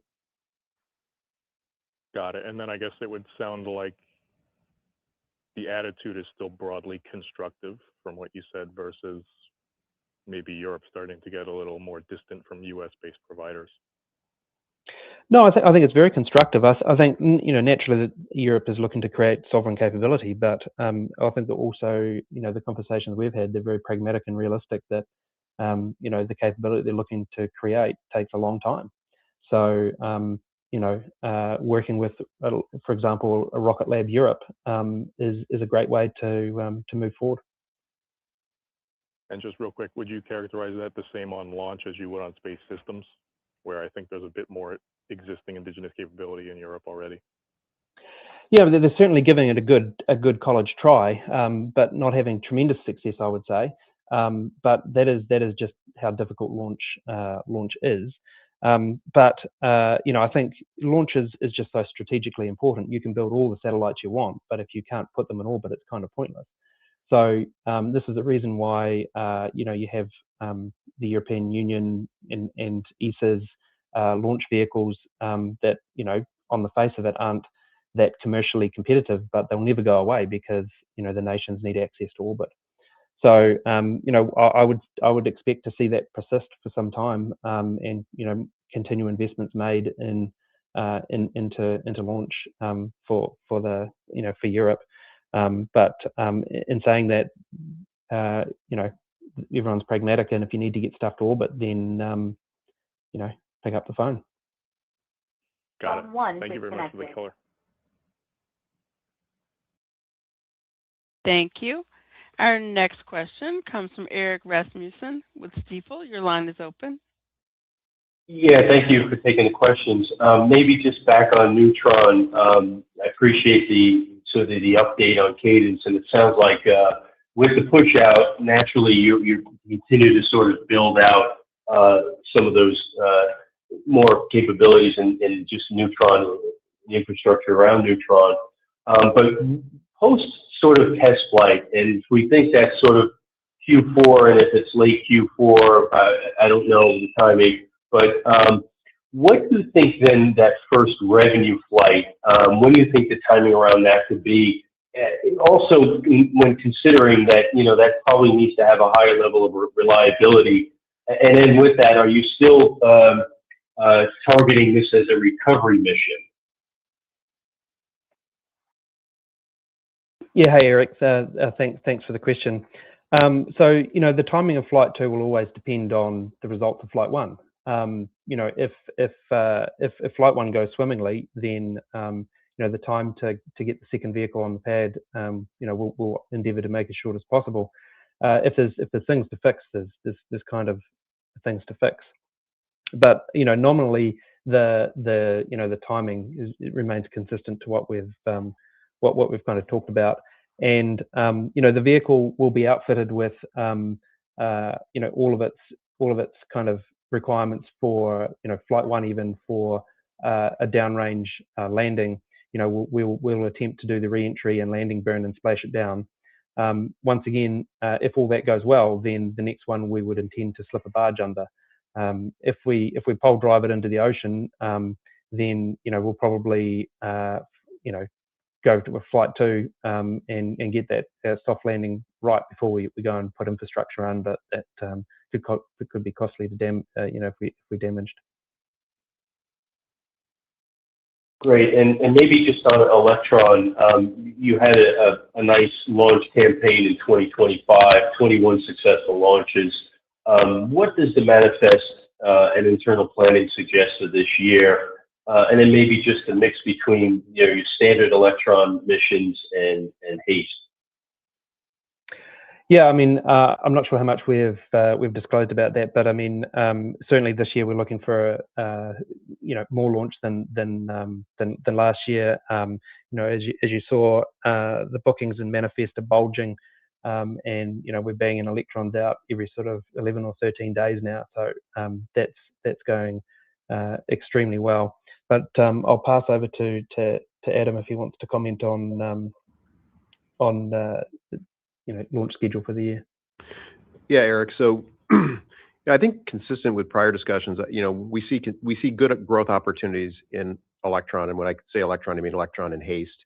So I think you'd expect increase in both standard Electron launches plus growth in the HASTE side of the business. We've nominally pointed people towards kind of 20% growth. I think is a pretty kind of I would say reasonable estimate for where we see this business growing over the near and intermediate to maybe long term. So I would say we certainly have given the production team direction to produce significantly more rockets in 2026 than in 2025. And as Pete mentioned on the call earlier, we booked over 30 Electron launches in 25, and we always get turns orders. So look, I think if you kind of nominally assume a 20% growth in kind of the launch business, excluding Neutron, of course, I think that's probably a pretty good place to be. It's helpful. Thanks. Thank you. Our next question comes from Trevor Walsh with Citizens. Your line is open. Great. Hey, team. Thanks for taking the questions.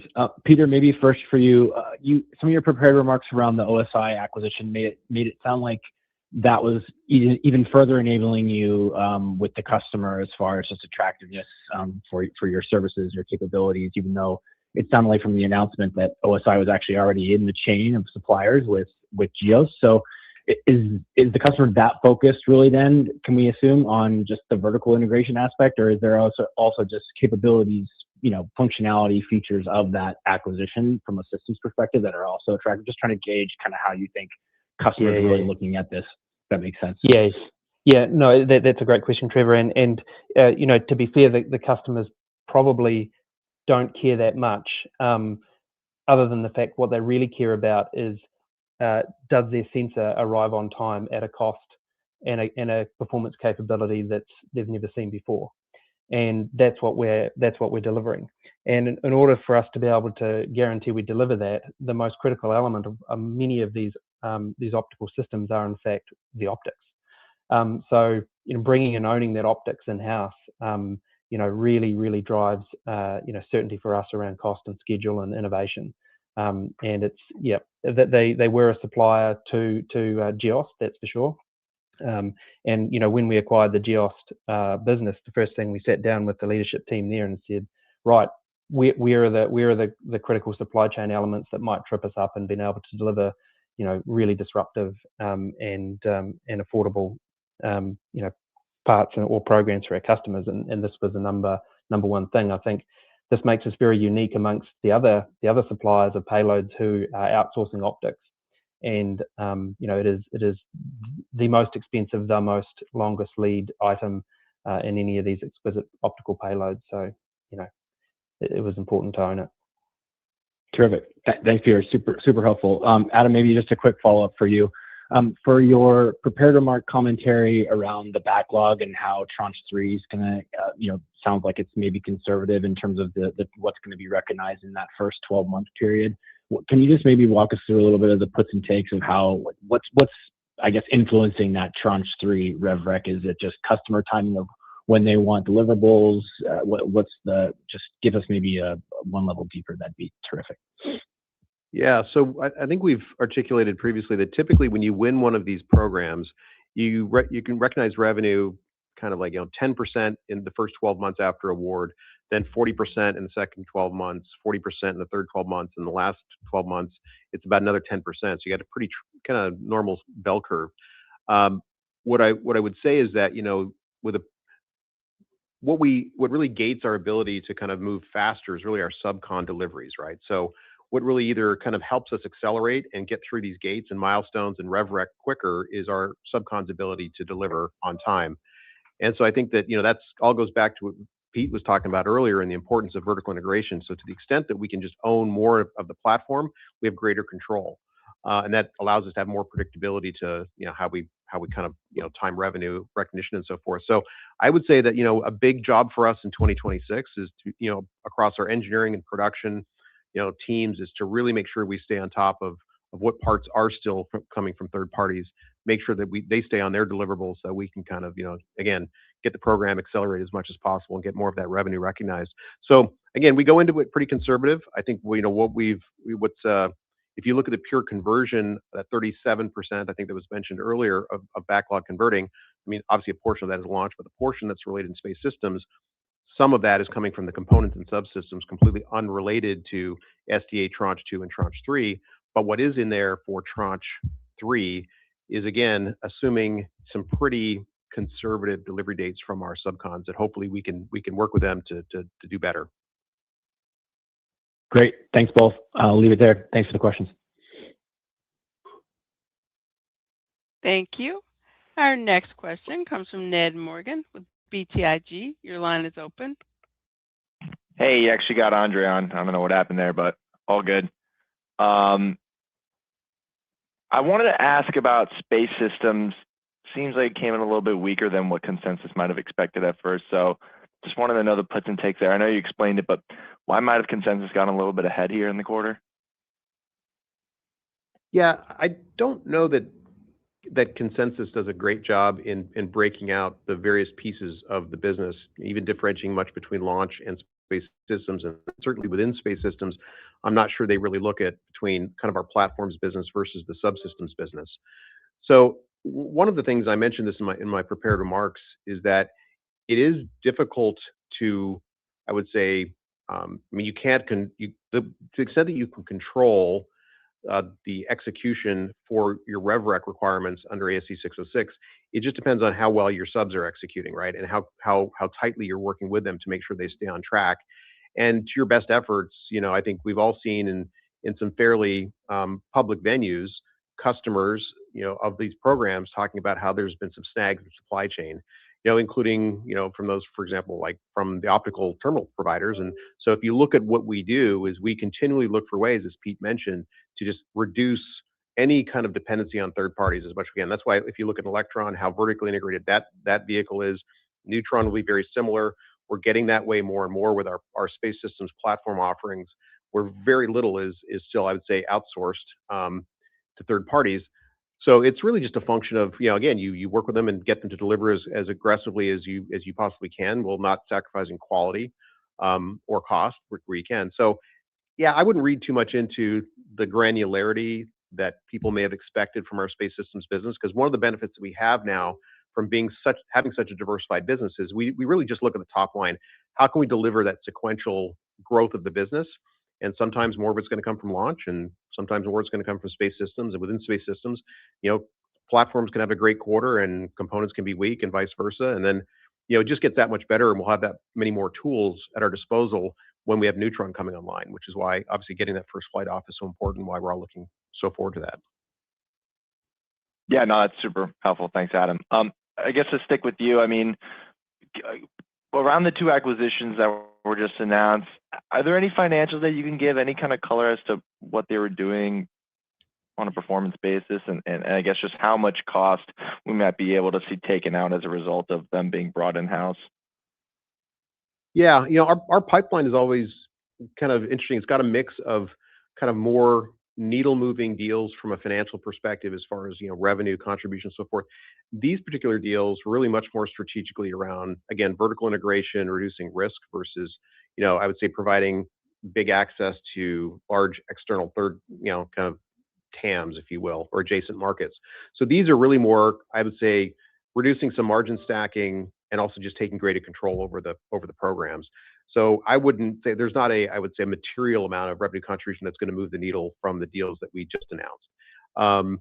Clearly, Mynaric would be a different story if and when that deal gets approved, because that would come with significant backlog and revenue opportunity.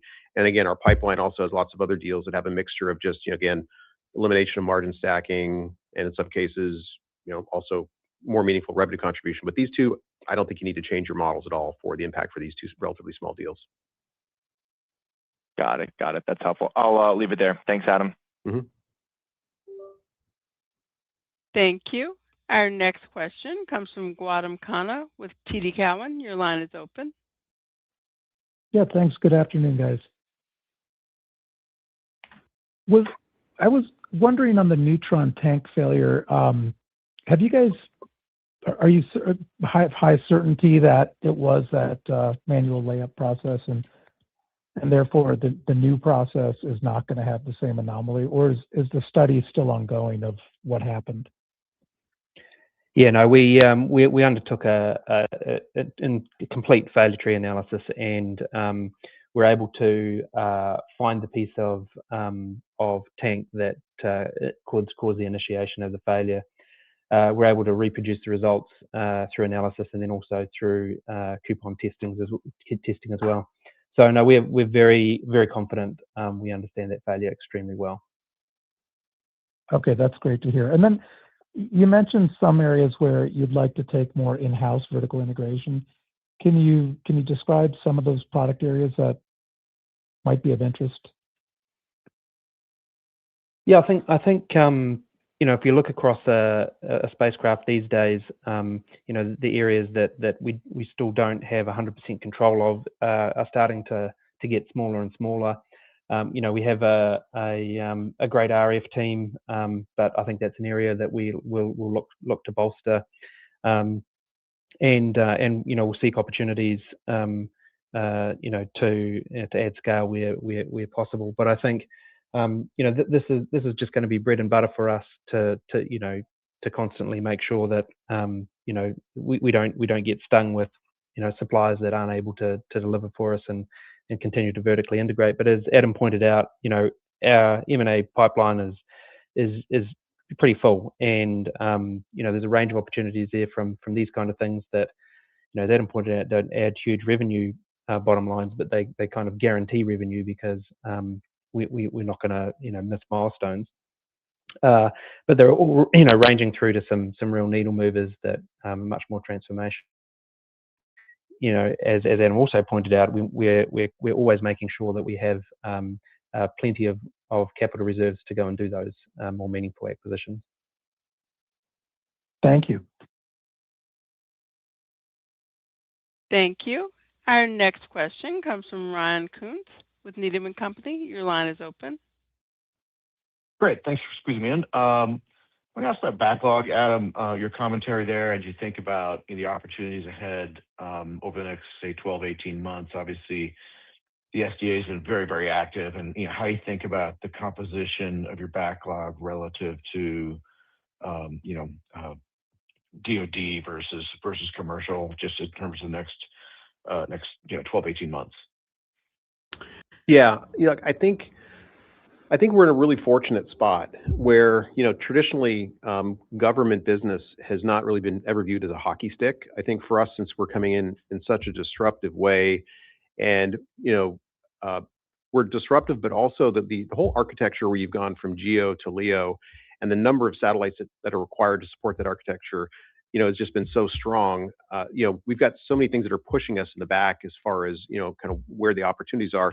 But I'd say overall, we've got really big commercial opportunities that we continue to chase, even though for me, if I was given the choice of chasing a government hockey stick or a commercial hockey stick, I would take the government hockey stick, because even though they may not be as dynamic in some cases at a program level as commercial, they always pay their bills.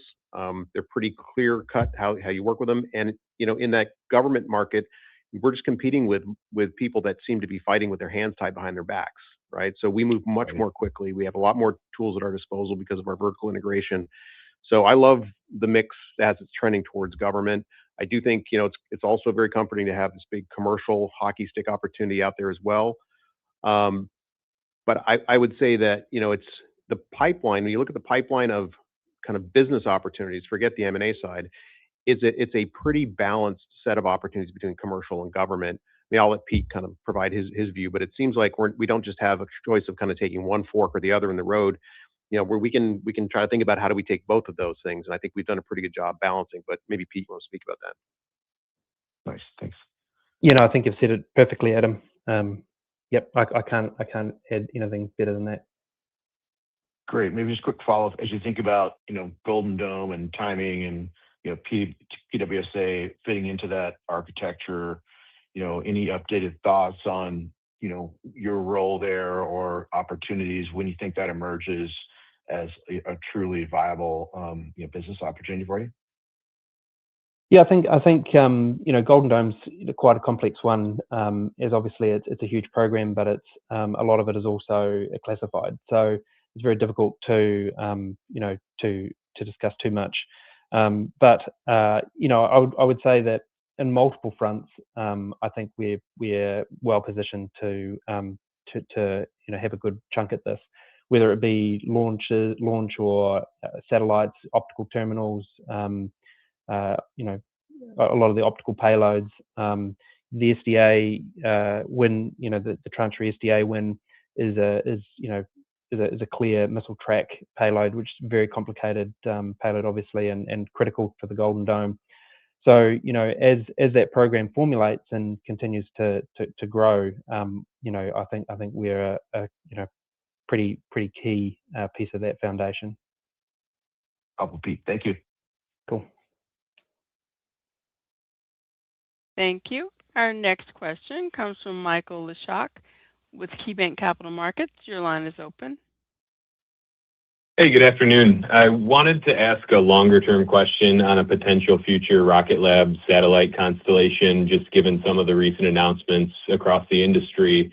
And as you mentioned in the presentation, the significant growth in satellites that's expected over the next decade. Have there been any changes to your approach on a future constellation of your own, or what potential applications you may target? Or is this still a longer-term growth opportunity that really won't be a priority until Neutron is launching consistently? Yeah, thanks for the question, Michael. I think what's kind of cool here is that you've all heard me say that space is going to get blurry. It's going to be difficult to determine what is a space company and what is something else company. And that continues. That thesis really continues to firm now that you look at data centers and all these other kind of opportunities that are growing in space. It is that the large successful companies are going to be blurry. Are they going to be a space company? Are they a telecommunications company? Are they a data services company?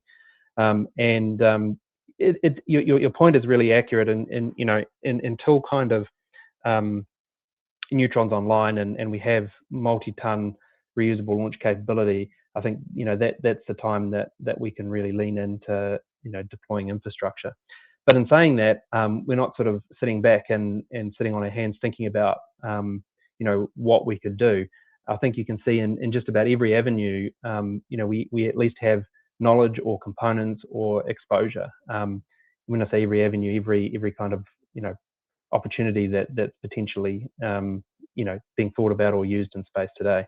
So it's still too early, Michael, but there's not a day that doesn't go by where there's not an internal discussion about it. Great. And then maybe on the stage 1 tank rupture, I don't know if I missed it, but how fast can you produce the second tank now with the new AFP machine? And then will that get even faster as you repeat this process over time?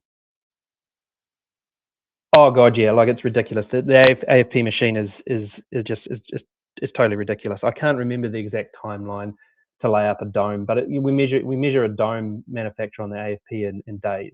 Actually, the longer pole in the tent there for tank manufacture is not actually laying up and curing the components. It's the joining of the various domes and tanks and barrels together, and all of the tabs and details for baffles and all that kind of things actually take the time. But a new tank, we're talking months here, not for a complete tank. But from an actual manufacturing of the raw components, it's ridiculously fast. And also, that's to Adam's point. It's like now that it's all automated, really the only cost is the raw material that's going in there. Great. Appreciate all the detail. Thank you. Our next question comes from Jan Engelbrecht with Baird. Your line is open.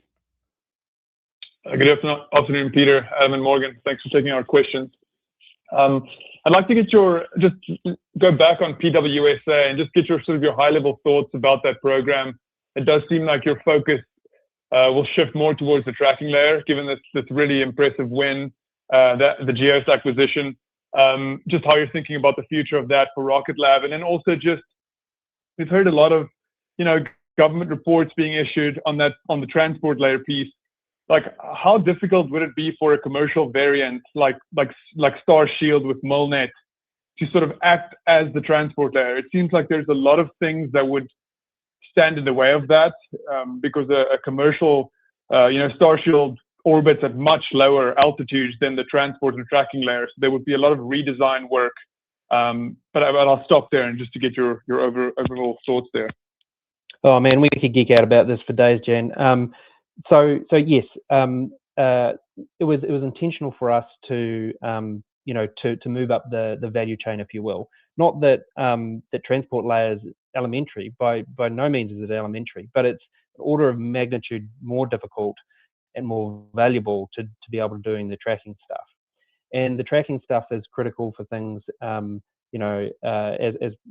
things develop for Golden Dome and other kind of programs. So that's the high value stuff where you want to be, that there's really only a few people in the nation that can successfully execute on.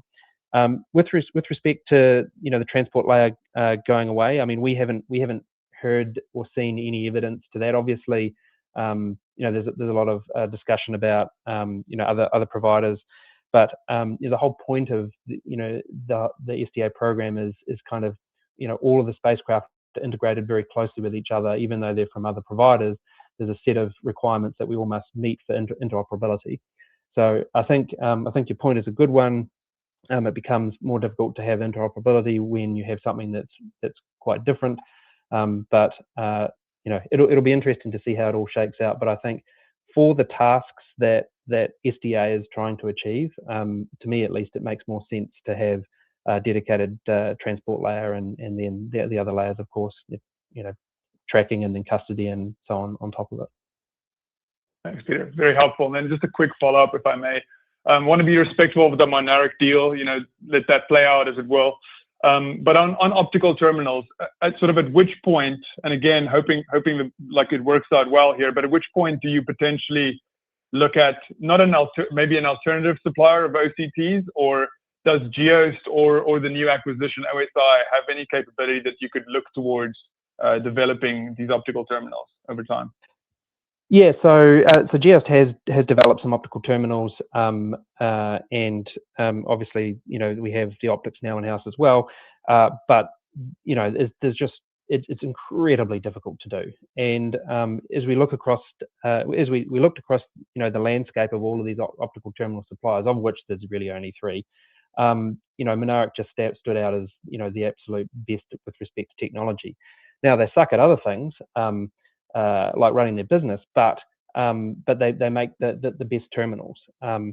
So to go out and develop your own terminal, yep, totally feasible. It's just a time thing, and it would just take longer to do that than it would to acquire it. Perfect. Thank you. Very helpful. I'll jump back in the queue. Thank you. Our next question comes from Jeff Van Rhee with Craig-Hallum Capital Group. Your line is open. Hey, this is Daniel Hibschman on for Jeff Van Rhee. Congrats on the quarter and the SDA win in particular. On Mars Telecommunication Orbiter, the 750 million there about. Wondering, it looks like earlier this week NASA put out an RFP for a Mars Telecommunications Network, so a little bit of a name change there. Sounds like that might be a multi-satellite architecture, where previously they were just looking at that one single orbiter. But anyway, what can you tell us just about how the competition and Rocket Lab's positioning for that's been evolving? Thanks, Jeff. Great question. Yep. So, the MTO, as you point out, there's a slight change there to network. As more infrastructure is built on Mars, then of course a network will need to be created. The MTO was always intended to be the first of more to come. Look, obviously we think we're well positioned here. We have the experience, we have a lot of the capabilities and a lot of the demonstrated capabilities. But I think we'll put our best foot forward there, and of course others think they can do the job too. That's the great thing about competition, and we'll see who wins. And then Adam, one for you just on the gross margins, which obviously are growing tremendously. I think 8 points up in 2025, and then the guide for Q1 26 has those stepping back down a few hundred bips. And you called out the space system mix shift. Is there anything persistent about that mix shift, either in terms of the new business coming online and potentially with the SDA transport layer, that it's going to have some persistent margin pressure, or should we be assuming in our models that we'll be getting right back to that, more normal cadence of a few hundred bips of expansion, as we get back into the later half of the year? Well, I think gross margin there's a lot of things that are going on underneath the surface there. So, as we continue to grow, there was a question earlier from Eric about the Electron launch cadence. So I mentioned a 20% launch cadence growth in that. To the extent that we can do better than that, which I think there's opportunities to grow faster in 2026, then that's going to be a positive upward bias to margin. These larger, longer-term programs like SDA Tranche 2 and Tranche 3, they typically come in at relatively low, at the low end of our gross margin mix, but they have really good operating margin kind of characteristics to them, or contribution margin, because of the fact that there isn't a tremendous amount of incremental R&D that's kind of outside of the programs. So I would say that in a quarter where you've got a lot more contribution from the big programs like Tranche 2 and Tranche 3, that'll put downward pressure, offset hopefully by growth from increased in the Electron contributions. The components business has a quite interesting range of margins. You have some products in there that are more towards, say, 30 points in non-GAAP gross margin, other ones that are kind of north of 70 points of non-GAAP gross margin. So there's a wide spread, and mix is hard to predict that far out in the year. I mean, I do think there will be a supportive trend towards gross margin, but I think it's difficult to really get a lot of granularity kind of much more than I'd say maybe 1 or 2 quarters out. But overall, I think as we continue to kind of grow that components mix of the business, more Electron in the mix, it's all going to be positive. Now, I think the one caveat to that is, as we bring Neutron into production, it'll have a margin expansion curve, probably not too dissimilar to what we've experienced on Electron, which has been incredibly, it's been a great margin expansion story. But when you bring a new product like a rocket to market, you do things like block upgrades, and then that all helps bring down cost, increase performance, so you can sell out more capacity on the rocket, which is helpful to ASP and so forth. But I think the most important thing in the launch business is rate, right? So it's all about absorbing your fixed overhead or fixed cost related to that program or product. So I think that you're going to see what we'll start to do. Our plan is to give you guys as much clarity as we can, or break out between Electron, for example, and Neutron as that comes into production, so you can see that continued expansion and kind of that Electron business operating at model, and then the trends as Neutron ramps, as that goes towards target model as well. Hopefully, it's a bit quicker to get to target model, target margins on Neutron, because it's a reasonable launch vehicle, but it will still take several years. So you'll start off with fairly kind of low to even maybe negative gross margin for some of the early flights, but then again you'll see, just like Electron, it pop back up and become pretty positive pretty quickly and get to target model. So it's a long-winded answer. I do think, again, the trends are supportive of gross margin expansion, but it could be a little bit kind of volatile and hard to predict quarter to quarter when you get more than 1 or 2 quarters out. Thanks, Adam. Thanks, Peter. Thank you. Our next question comes from Suji Desilva with Roth Capital. Your line is open. Hi, Pete. Hi, Adam. Congratulations on the progress here. Just real quick on the Electron launches. Are there any ASP trends to note, Adam? Any tailwinds in the second half, or are they fairly steady next couple of quarters? I think we're going to continue to see a march towards I'd say as we increase more of the mix towards HASTE, that's helpful to the ASP.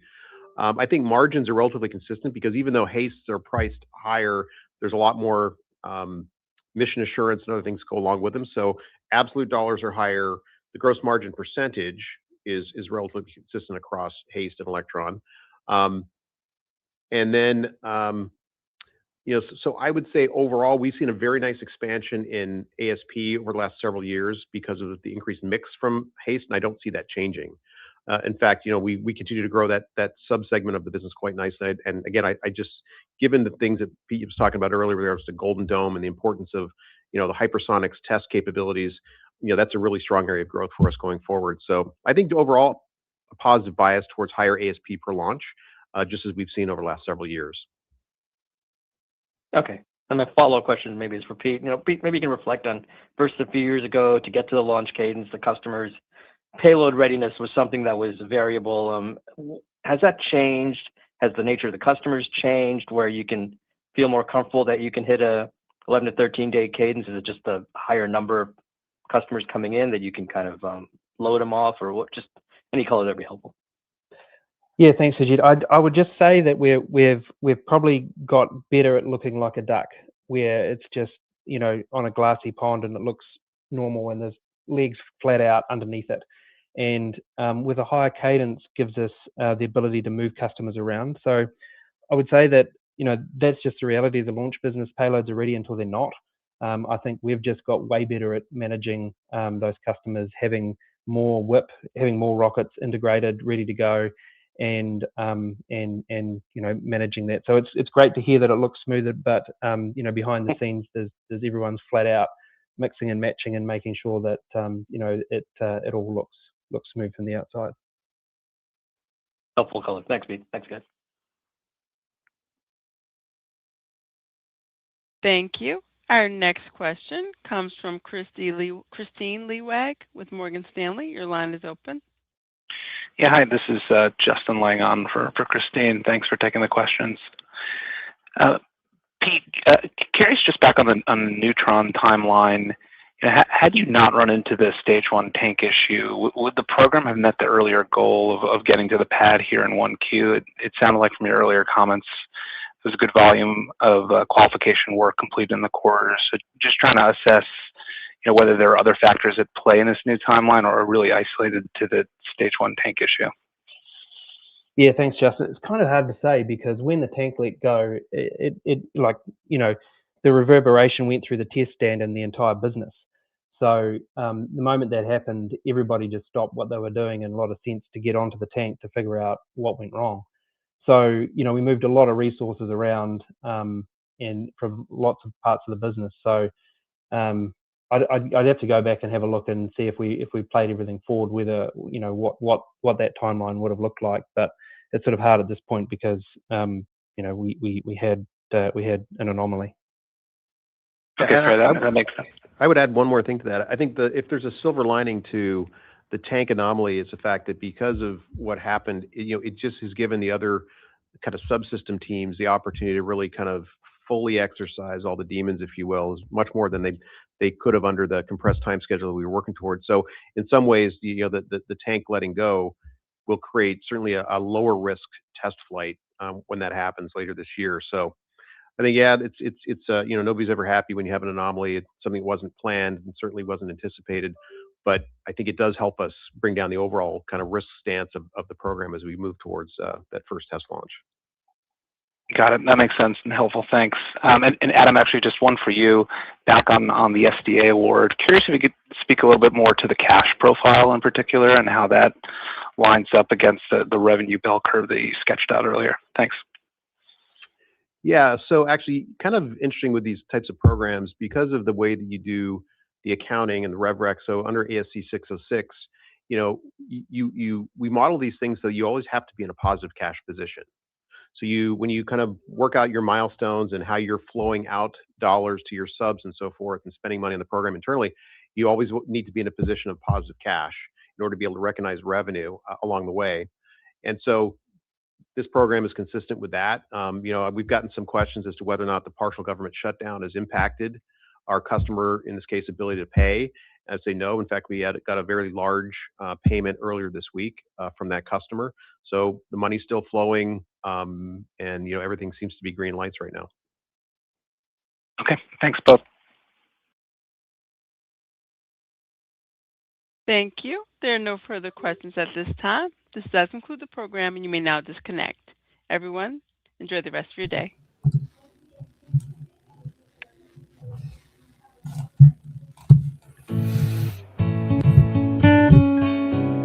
All right. Cool. So what do you guys think? Not bad. I'm hearing somebody's music still. Yeah, there you go. Well, I was a little bit disappointed they didn't let him do a closing remark, but generally speaking, those are pretty quick anyway. So maybe they were just tired and ready to get off the call. I don't think it was them. I think it was likely the conference call person that shut it down. But I was hoping for something. Yeah. Guys, I just realized this delay, it sounds much worse than it is because we were going to launch in Q2, Q3 anyways. So let's say if the launch was in, July or August, and then it's basically that's Q3, or that is Q3, and then they moved it 3 months. I think it would have been better if they say we anticipate that this created a 3-month delay in the launch. I was expecting like second half of the year anyways, just a conservative second half. Like I would be unsurprised if this was like a Q3 launch, but yeah, I don't know. I think we'll see it stacked in Q3 for sure.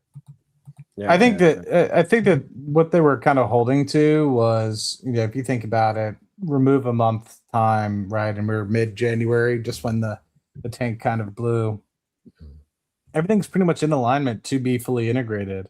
And so I still think that there's plausibility that if everything had gone to plan and they were able to get it all qualified and tested, they could have gotten it on the pad by the end of the quarter, as they were expecting. I think the problem that people are kind of seeing right now is, no, I wasn't falling on my sleep. I was looking at my phone.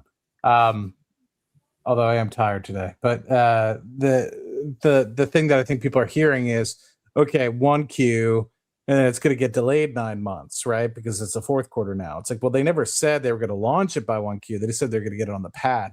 Now they're actually explicitly stating, like you stated, they're actually going to launch it by the fourth quarter. So whether or not they would have claimed that it would have been second quarter or third quarter, I'm not 100% certain for an actual launch, but I just want to give people some clarity. Like, they're not delaying it 9 months, right? I still anticipate that the integration is going to happen within the next 3 to 6 months.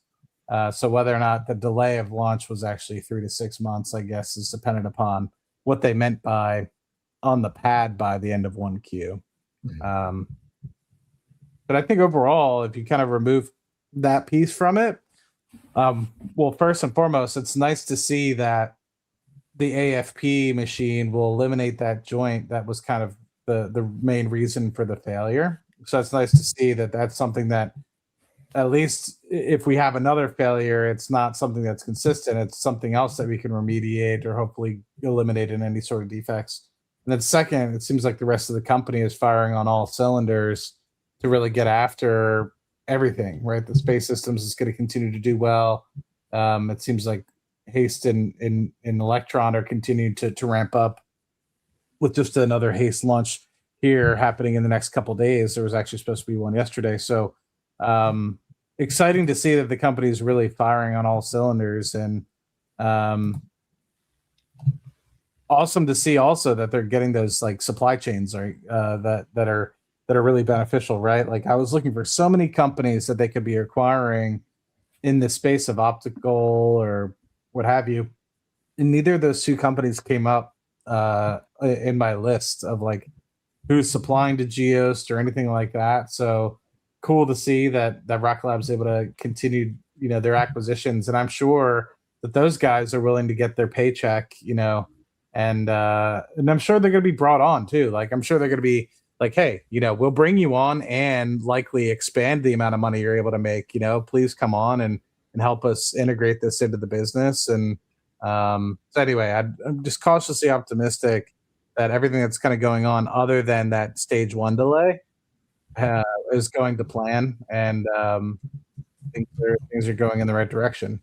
So for me, as somebody looking at 2035, holding this company, it's like, okay, well, maybe we'll be a launch or two cadence behind because of this delay, but overall, the company is still heading in the right direction. So for me, business as usual. And I guess if people are going to be asking, hey, does this mean it's a good buy right now? I think it always goes back to, what are you buying it for, right? So at the $70 share price that you're at a a 35 to $40 billion market cap. What does that kind of mean in terms of whether it's a good buy today? Well, I think if you're buying for today, it's going to be tough, right? I think valuation versus where we're at today in terms of share price, is it worth it for today and today only? I mean, Probably not, right? You're spending more than you're making. You don't have a Neutron on the pad that you can say is going to be. But if you're looking for that forward potential 5-10 years down the road, where Adam was lightly saying, hey, they're going to be splitting out Neutron and Electron revenue streams, so you can actually see the gross margin increases over time. They're getting themselves in the situation where in 5 to 10 years time, they're going to be looking at a way bigger piece of business that they're going to have to be focused on. So with decent growth rates, right? 20%, they were kind of stating for Electron and Space Systems kind of on a nominal basis. So of course, in the shorter term, it'll likely be higher than that, but over the long term, probably close to 20%. With Neutron kind of being split out from that, hopefully being able to increase exponentially over the next coming years by a couple 100%, year over year as they get cadence up and to the right. So I don't know. For me, it seems like business as usual, and I'm gonna continue, especially at this lower price. Not big buys. I'm not saying I'm gonna be adding thousands of shares, but every time I get paid, I'll be more than happy to buy my little chunk of Rocket Lab every time. Mm-hmm. Yeah, to echo what you're saying, Matt, it's just sure it's a bummer, the Neutron setback, especially for those of us who have been invested in the 2024 rocket, right? But it's kind of like no matter how you slice it, it's like not the biggest deal. And I think this is why we spend so much time fixated on the non-consequential items like reaction wheels or haste, for example, as well, because in times like this, it's like it's easy to just kind of be upset about the Neutron, and want to sell your whole position. But then you really zoom out, it's like they had record quarterly revenue, record annual revenue, record backlog, record adjusted EBITDA margins. And one thing that kind of got lost in the call was that debt dropped from 70 million in Q3 to less than 2 million going forward, largely due to that raise. I also saw in the chat a few people mentioning, are they going to need to raise again with this new Neutron delay? I wouldn't rule it out because, for like acquisition purposes and whatnot, but Rocket Lab has a liquidity of $1.1 billion. And if we're assuming even like a $50 million per quarter burn, that's like Rocket Lab is set for years without the Neutron launching, So I'm not too worried about that at all. I wouldn't be worried about an expansive dilution. I mean, I think there's going to be continued ATM and continued share-based compensation, but nothing huge.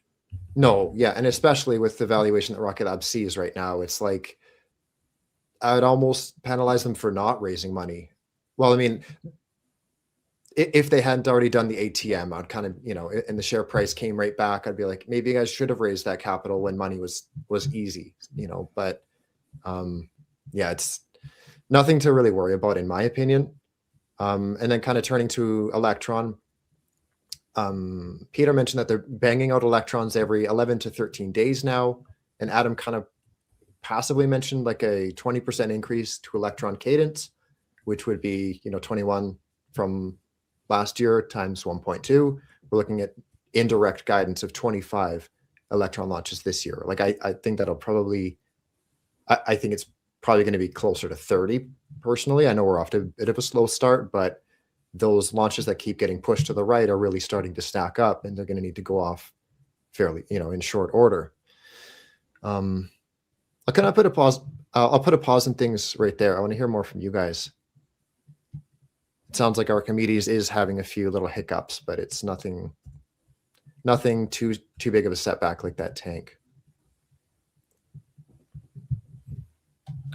Yeah, did he say anything specific about that? I didn't hear anything where I was would have been confused or take that like. No, but he just said that they're putting the engines through a boot camp and that they're like being really rough on the engines.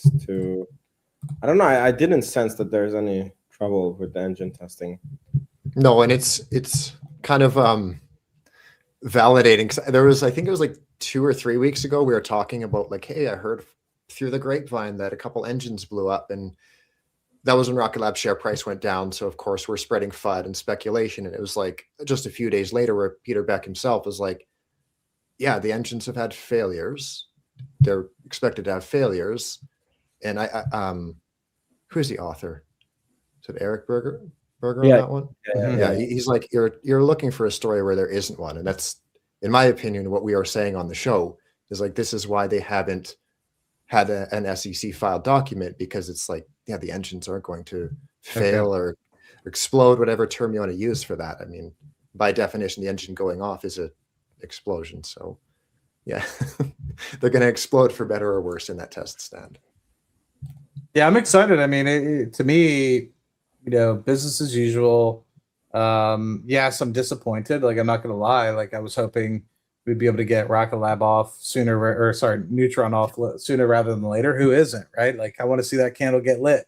But at the same time, the business is continuing to impress me in ways that are continue to be great. I think that those acquisitions, while small, are going to help streamline the supply chain, and are going to be huge in the long term, specifically when we get to gross margins, and specifically when we get to making sure that we're able to increase cadence as much as possible for future Flatellite, which I anticipate is going to include optical and communications devices there.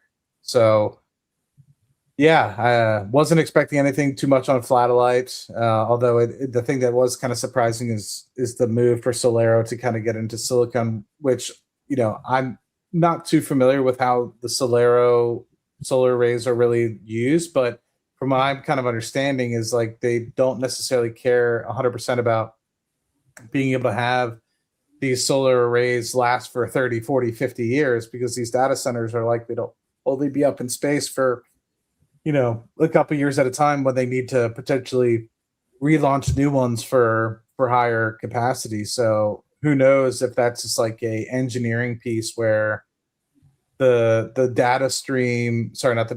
solar panels don't necessarily be as space grade, and they're more so concerned about getting the margins better so they can have a much larger solar array rather than specifically maybe high density, solar arrays that are supposed to last for 50 years on a different planet, or 50 years on a satellite that's going off into deep cold outer space. If you're getting closer to Earth, or really focusing on always being faced towards the sun, maybe you don't need to necessarily worry as much engineering factors. Why they're moving towards silicone, I'm not 100% certain, but to me, seems like they're excited about it. And the fact that you're going to be able to be involved at all, it's a new thing for them, because while they've developed things for the James Webb, the legacy company Solero has developed things for the James Webb, and the Mars Perseverance and everything like that. It seems like this is a good step into the right future for where other people want to head, and could end up getting contracts from big people like NVIDIA or Google or whomever wants to put space centers in space. And I'm sure we're going to see those names kind of come through, and the headlines will just pay for themselves at that point. It'll be really cool to see. I also just want to give my 2 cents. I see people are commenting on the stock price, and what's interesting in this earning is if you take out the Neutron earning, or like if you take out the Neutron news and you just exclude that and you look at this earnings, this was an A++ earnings. The company is growing really fast. Margins are increasing. There's good guidance. SG&A is becoming a smaller part of revenue. It's everything that you want to see. And I also really want to see Neutron, but for the long-term investors here, like as Matt was on point, like does the 2035 or 2040 price change of Rocket Lab because Neutron was launched 3 months later? I really don't think so. If we understand that they are setting up a production line, and I do think that these huge qualification tests that they're doing, maybe we will get an interview. By the way, Muriel answered me today, so maybe there will be an interview. We can ask them. I don't think that they're doing these again. Like they will know the, like what each part of the rocket, like they will know the limits, what they can do, what's the trouble points, and then the next production parts that are coming off the line, they will be better manufactured, and they will just check like, okay, is it as we planned it last time? Okay, good. Slap it on the rocket and go. So if you understand this, all these hiccups, they're actually speeding you up in the long term, because like this tank exploding means that a Neutron rocket didn't explode. We have a more reliable rocket, so I don't know. I think it was really good earnings. The Neutron delay just sounds worse than what it is. It's 3 months delay, and I think for the people that are here for the long term, if the stock price falls on earnings, good. You get to buy for a cheaper price. I mean, that's my opinion. Fair. Yep. Yeah, can't complain. Not a bad earnings at all, even with that Neutron delay.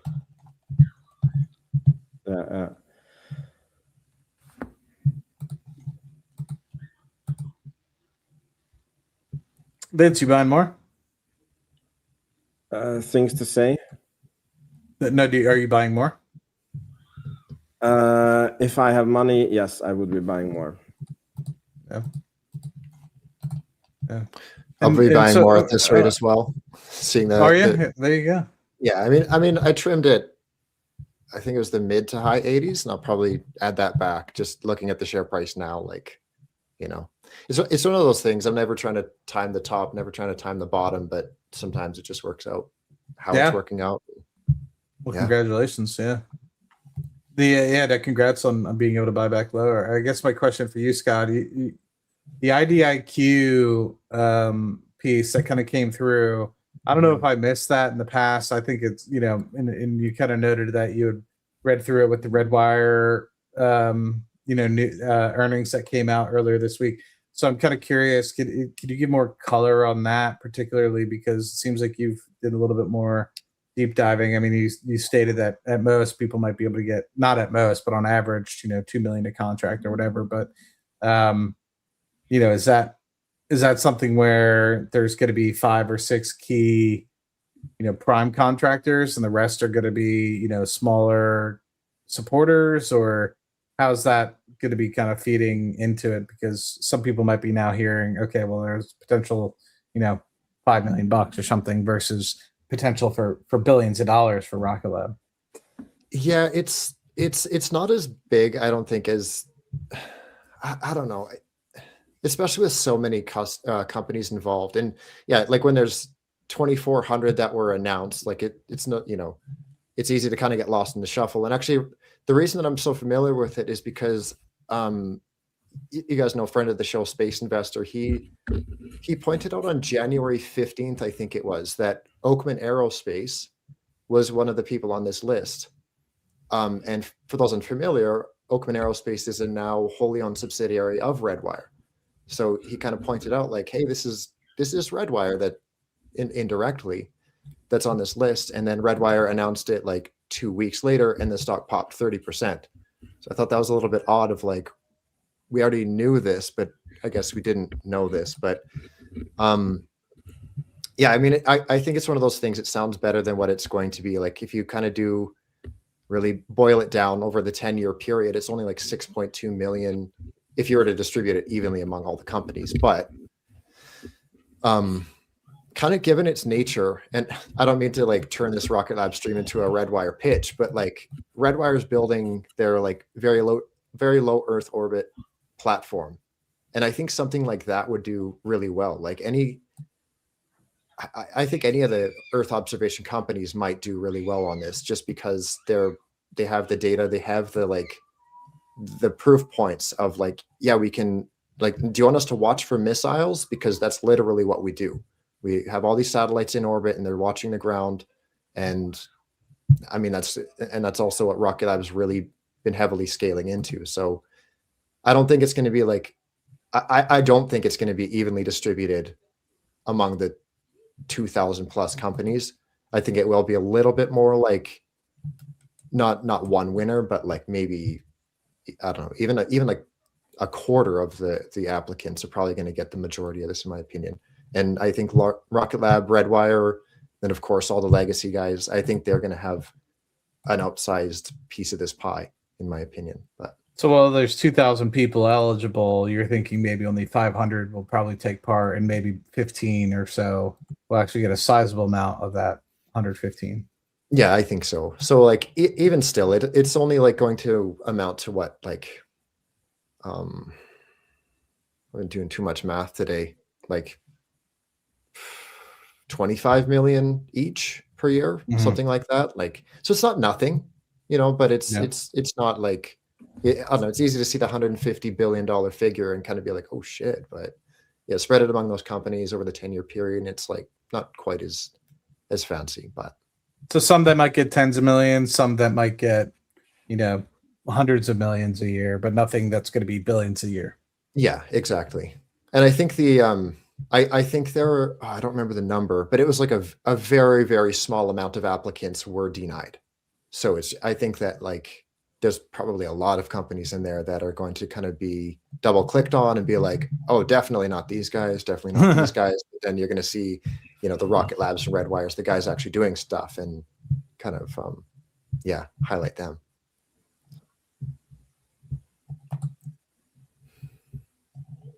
Yeah. All right, cool. I mean, if any guys in the chat have questions about the earnings, or if you guys want to get in any last comments, yeah, no, that's pretty much everything. It's also Peter's commentary on that second tank being totally ridiculous to make with the AFP machine. I think that was a really good sign too, just with the whole setback with the first tank. And yeah, once that thing gets rolling. He sounded really confident, by the way. Like people pointed it out also in the comments. But I mean, if your program is not doing well, like, you don't make these jokes, and you don't you don't sound the way you do. Yeah. So I think we're doing good. And was it just the tank? Was it just the tank that was done, or was it the whole structure? And I guess I'm assuming that was the tank that was really the failure mechanism, and not, because that's what they were testing. Really, was the tank that was inside the holding structure itself. Because the holding structure didn't necessarily look as well put together as, say, the most recent interstage that was kind of put out and much cleaner looking. But regardless, like you stated, it was good to hear that it was third party. Mm-hmm. I wonder what happens with that too. Like, if Rocket Lab can prove that it's not their fault that the tank collapsed or blew up, I guess, like, do we have to pay for a second tank right now, or are they? How's that going to pan out? Do you guys figure? It made it seem like that it wasn't add massive amounts of capital to what Adam was saying during the conversation, and he also stated, based off of what I heard, that they had to kind of pay because it was hand laid, like, so very much manual intensive labor to be able to create that stage tank. And now if it's done with the AFP machine, it seems like it's just materials, and you kind of just let it do its thing, right? Like, yes, you need to supervise it, make sure that it's filled with all the carbon fiber, etc., that needs to be able to fabricate, but it seems like it's going to be much lower cost. So in terms of the incremental spend, not so much, versus the amount of time that it's unfortunately going to have to add. If you think about it now, it's like it's still not made. It's a month later, a month and a half later. And by the time it is actually done, you still have to qualify it, which who knows how much time that's going to take. And so it's probably going to add a couple months, unfortunately, for much less cost, but you still have to pay for it. I'll throw you. I think it's also relieving as well. Like, so many people are going back and forth. No, it wasn't third party. Yes, it was third party. And I kept hearing, people talking the other side, so much so that I was like, oh, I thought it was third party. Then initially somebody said, no, it's not. And so I was like, okay, no, it's not. And so I had to go back and forth twice, to the point where I was surprised coming into this presentation again today that it was a third party, because somebody had convinced me that it wasn't. So, that it goes back and forth to be like, always try to understand who you kind of are listening to with some of these things and the FUD that people are potentially spreading. One, because they don't want the company to succeed. They're SpaceX investors. They want Rocket Lab to go to zero, whatever reason. Two, they might have just, heard something through the rumor mill and just taken it as gospel, because they trust the person. And you don't know when you hear something secondhand, how many times that data has been passed through somebody's filter. And then third, just like CRP Beck said on the call, people are going to be making stuff to get headlines. Rocket Lab is a very hot company to talk about right now. And so people will just say Rocket Lab or use the ticker symbol in their articles just to get views, unfortunately, and reduces some of the integrity of what we have. But I try to let people know, when I don't know something, I don't know. I might say something, but I'll try to caveat it and make sure that you're listening for those caveats, because I'll try to explicitly state when I know things and when I'm kind of beating around the bush. But it just goes to show you, this was a case where I even got duped, thinking that Rocket Lab made this tank, and who knows how long it's going to take. It might take years for them to fix this, issue. And here it is it's a completely separate manufacturing process from a completely different company. So I'll throw you a curveball, Scotto. I don't think that the third-party manufacturer has to pay anything, and that's because it did not fail at the required. It met the required expectations. They said that it failed when they over pushed the tank, but they didn't think it would fail at that point. So the third-party company delivered a tank that was working according to technical specifications. And if you F around and find out outside of the technical specifications, that's kind of on you, Now, I didn't hear that part. I'll have to go back and listen. So they stated that it did meet kind of the operating window, but just not. Okay. It didn't have enough margin, I guess, that they wanted. Got it. Yeah. And one more point. So this thing on the backlog that they're expecting to use 37, we sort of, or I understand it as, okay, the next year's guidance is 680 million, but I calculated that they do give a guidance for Q1, and that is 180 million, and that is, I just checked, 46% higher than Q1 2025. So clearly we can't use the backlog number as a guidance for next year, because we're starting off with a 46% growth. So I think math is more, it's likely we hit over 800 million and maybe even 900 million depending on how the year goes. I think it'd be hard to get to 900, but maybe. It'd be pretty tough, but 800 I feel like is within our reach. You think about it, we just closed at 170 odd million in the fourth quarter, and if you just do a 15% uplift on that, you'll be over 200 million, and I'm fairly confident we'll be able to see over 25% growth year over year. That's based off the increase in outputs that you'll have from all the different satellite contracts. So yeah, cool. So I think that's it about Rocket Lab earnings. And then Scotto, do you want to tell us what happened with EOS Energy and what's the other one? Shift 4. Shift 4. Well, if you feel comfortable talking about it. Oh, absolutely. If you don't feel comfortable, I will bring up the Canada losing the hockey gold to No, USA. No, Shift 4. I don't honestly. Shift 4 is kind of weird to me because they're already trading super cheap, and then to see them down 18%, I don't know. And a gift. Honestly, yeah. I actually broke my 3-day rule with both EOS and Shift 4 today. I didn't buy a lot by any means, but I did add to both positions. Yeah, EOS down I've never seen a company down 38% while simultaneously announcing a 7x in revenue year over year. Like that's, I don't know. That sounds off. And it's sort of those things where, yeah, I mean, I think they definitely should have revised revenue downward, but I'm also kind of like, it's one of those quarters where I'm like, yeah, it wasn't the best earnings, but it wasn't like a negative 40% earnings, you know? So I don't know. I'm still cautiously optimistic with them, but yeah, fun times. And this is why I diversify.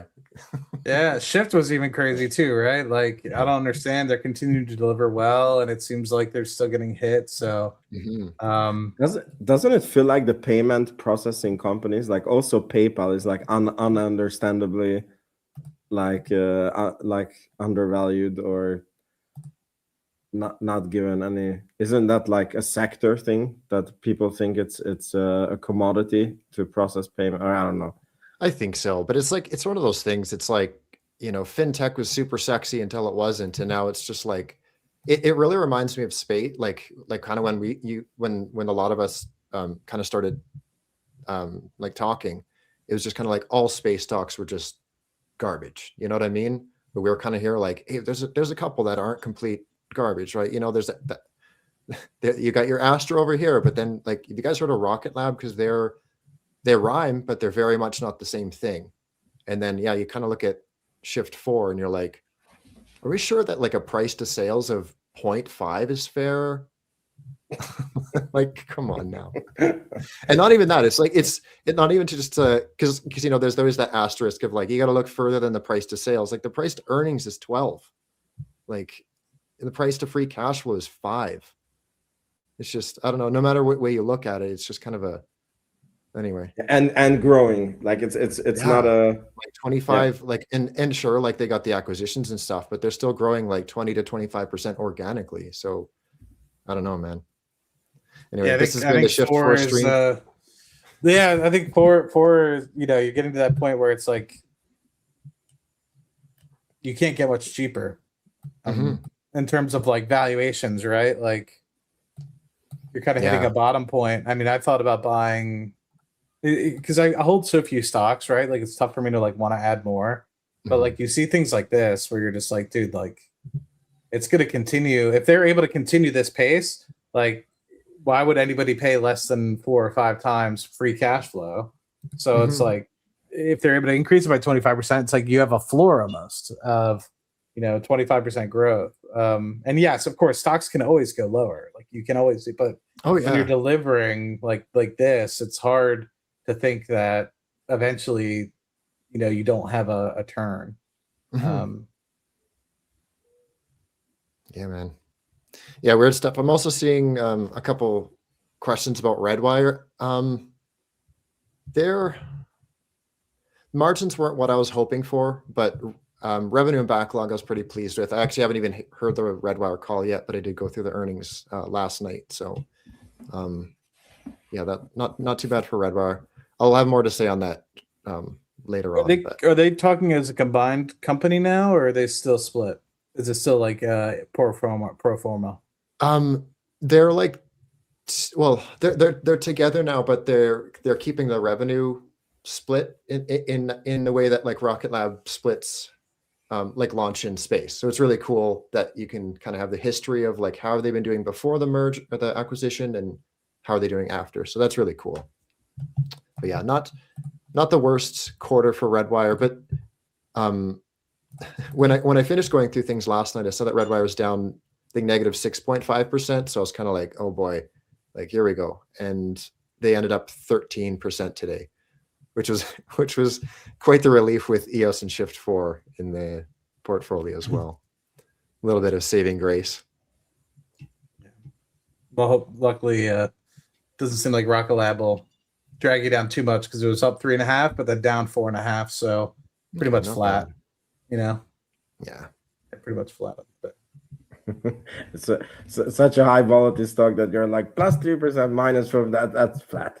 Yeah. I mean, You're like, oh my God, it's down 5% after hours. It's like, well, it's up 3.5%. So I mean, price is not seen since yesterday. So yeah, I'm curious, man. I mean, it really just goes back. I think, and it just goes with every stock as you mature. Like, I feel like now it's the point where the easy money's been made with Rocket Lab, and I don't think you're going to see another 500% increase in a year again, right? Like, never say never. Yeah, I guess never say never, but I think that the rule of large numbers helps, I think, to an extent. But I mean, maybe you have some great catalysts like Neutron launching, return on investment mid-year, some catalysts associated with EBITDA positivity towards the end of the year, trending towards cash flow positive by the end of the year, early next. So in that particular case, I mean, I could definitely see where this company goes and tries to make its run at, a $75 billion market cap, going into next year somehow. But I still think that there needs to be really firm delivery on Neutron before that you really get to that $75 billion mark, and that would be $150 a share. So maybe some wins in Golden Dome or something would really push it over the edge. But to me, man, I think it's just a waiting game. Like, I think the company's doing really well and firing on all cylinders, and there was a small mishap. So I'll give you a way that I can see a 5x very soon in Rocket Lab. Like within a 12-month period, or within? Yeah. We go down to 30.